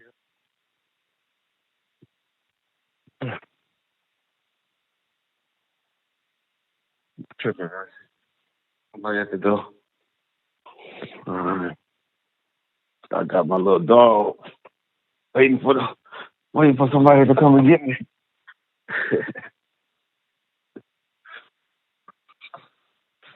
All right, y'all. So we're just talking shit now. We really just talking shit now. Reggie, call Trayvon Lane right now, please.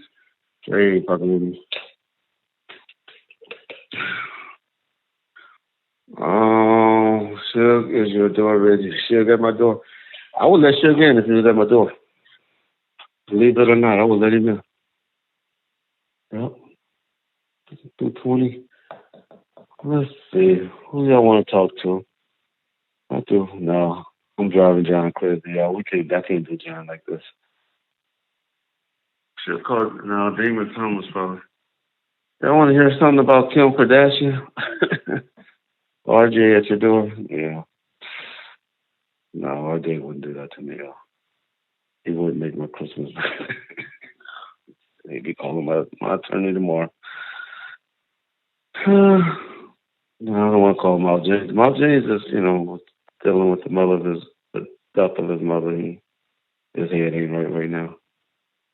I wouldn't do that without telling him. Let's see. Death Row engineers. I don't know no Death Row engineers. I got to get Death Row engineers from Jay. Yeah, I got to get Death Row engineers from Jay Mix. I'm just being honest. Only thing I can ask is, you remember that time you got slapped? That's all I can ask the engineer. You remember that time you got slapped, Rick Clifford? You remember? I can't do it. I want to hear about the Realers. Well, see, I called the Realers last night. The Realers talked for a while last night on 313 Live Show. At the end of that show, we talked to the Realers last night. So y'all go check that out. The Realers talked well. We talked for a little while. We talked about the incident at the at the with Master P and his voice at the Universal Amp when Snoop and took off and ran to the police and all that. We talked about that and some stuff. So yeah, so we did that. What up, Christopher? How you doing, bro? Yeah, thanks, Ray. It was a good show. Yeah, I thought it went off good. But you don't really understand what we was really talking about if you don't. And I hate for y'all to go over there and listen to that dude's crazy theories and stuff. And that's why I got to stop responding to his shit because we get 4,000 or 5,000 views over here, and they get 500 views. And so that make y'all go over there and run and want to listen to what he's talking about. That he get 2,000 or 3,000 views, and then he think he's doing something. Yeah. He said we got the next person. That was a little bitch dog, a little Shih Tzu that my wife would put me out of the house for. She loved the hell out of that dog. I don't believe how much a woman love a dog. Yeah. DJ Quick, I don't have a number on DJ Quick, but I hit somebody up on Instagram that have the number on Quick, and so I'm trying to get Quick. I'm gonna try to get Quick through that to see what's up. I know they have about 15 supporters with 15. Hey, exactly, Johnny Cooper. I agree with you. Call Miles Curtis. Let's call Curtis. Y'all want to hear Curtis? Let's see what Kurt Cobain was talking about. Then, John, I promise you, I'm gonna let you go. Just give me 10 minutes, John. I promise. Y'all gonna have John cussing me out. Let's call Kurt Cobain and see what he's talking about. What's wrong with you, crazy ass dog? Kurt Cobain. What I got this nigga number. Kurt Cobain.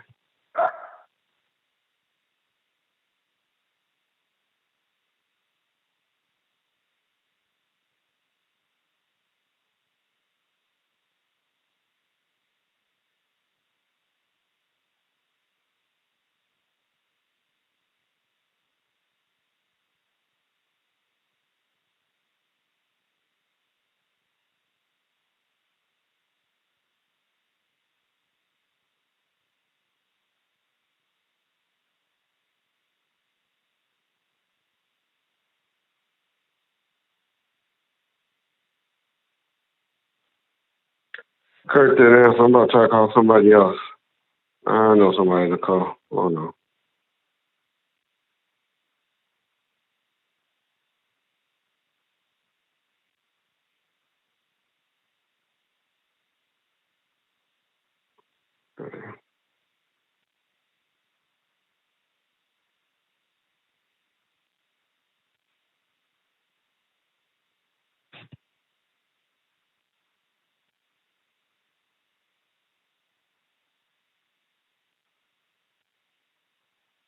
No. I have to call that nigga, man. That nigga phone goes straight to voicemail. I was about to call David Thomas. Want to get our ratings up, try to talk about Kim Kardashian and stuff. We're going to do an interview with David Thomas next week. I'm back talking to that nigga. He always call when he needs something. So I'll call him. Y'all want to call RJ? Let's try to call RJ, see if he can take our call. Hold on, let's fuck with RJ. Hold on.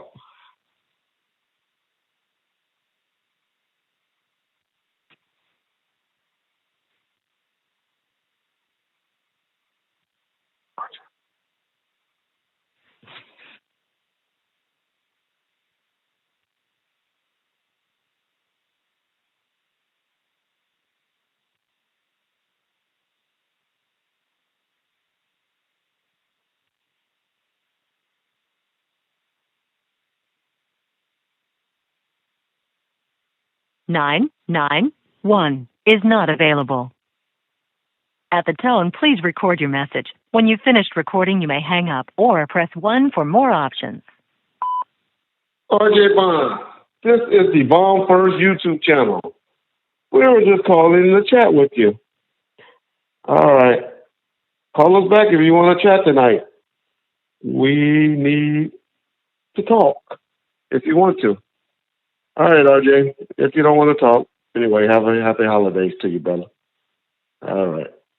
Later.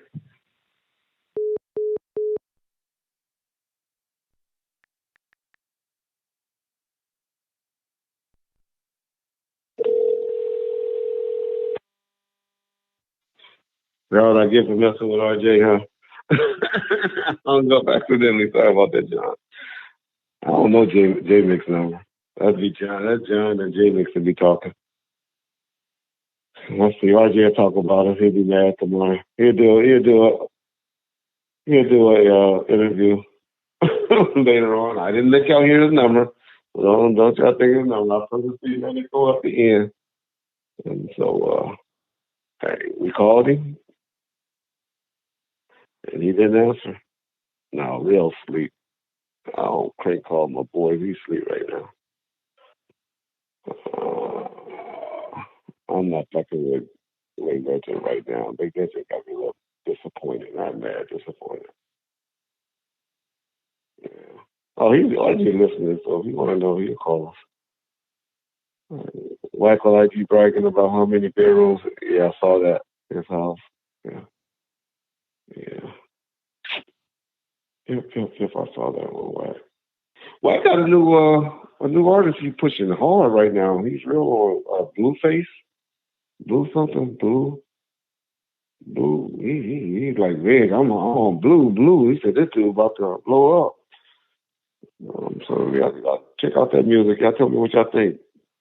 Who knows the name of it? Blueface or something like that. He promoting the hell out of him. Yeah. Nobody want to hear from my boy White. All right, we'll call White. Blueface. Yeah, he's thinking Blueface is gonna be the one. He talked about him for about 10 minutes. I had to act like I had to go. He kept talking about him so much. I got a call on the other line, Whack.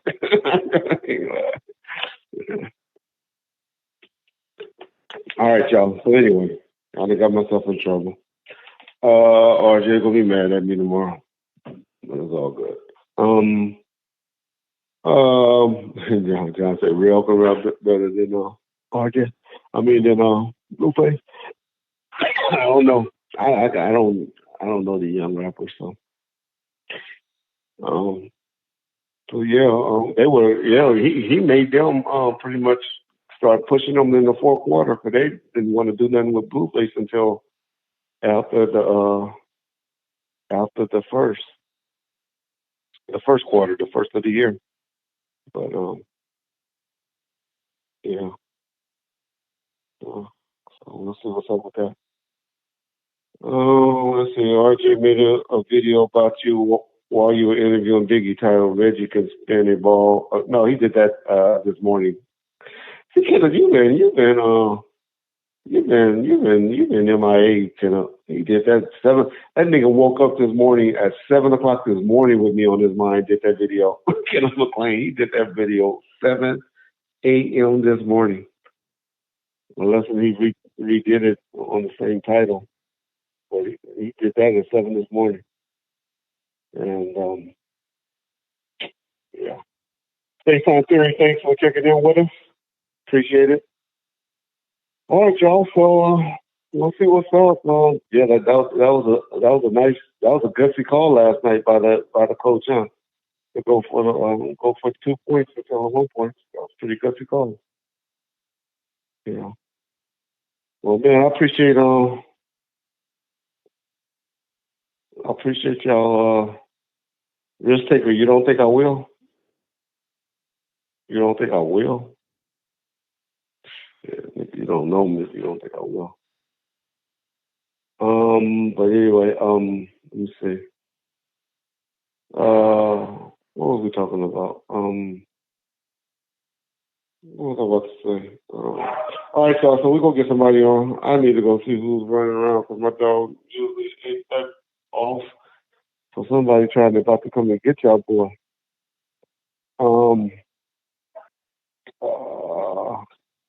Well, so we're gonna either do PPD, Stephanie Fredericks,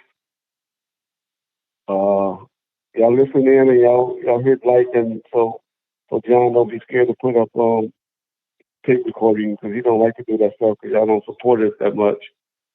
And that takes him a lot of time to edit that stuff and to do it. So y'all kind of support us on that Mike Psycho Mike interview that I'll get on the phone with Michael Dorsey tomorrow. So y'all can listen to that. Not that we're a component of it. We're just trying to show y'all how much bullshit is out there and the type of shit that cops had to deal with. So we're gonna have that out. So we'll do something. We'll do something before Thursday, Friday next week, hopefully. So I'll be working the phone trying to get somebody. At worst, we'll do Damon Thomas and let him tell us some Kim Kardashian stories. And he was actually the last producer that did a song with Tupac. Actually, I know he did that fight song that night. I know they had just did it. So yeah. Well, all you haters, I see there's a bunch of you haters out there. Y'all, thanks for tuning in, helping us with our live stream numbers, and all the family that's always there. Y'all be safe out there because y'all know it's a lot of people gonna be filled with spirit right now, and we ain't talking about the Holy Ghost spirit. So y'all be careful out there. I don't want nothing to happen to any of y'all. All right. Good night, y'all. John, thanks for being a Trojan and hanging in there with us tonight. I'll give y'all a shout out to John. He really is under the weather, y'all. All right. Y'all have a good one. Thanks, First Liner.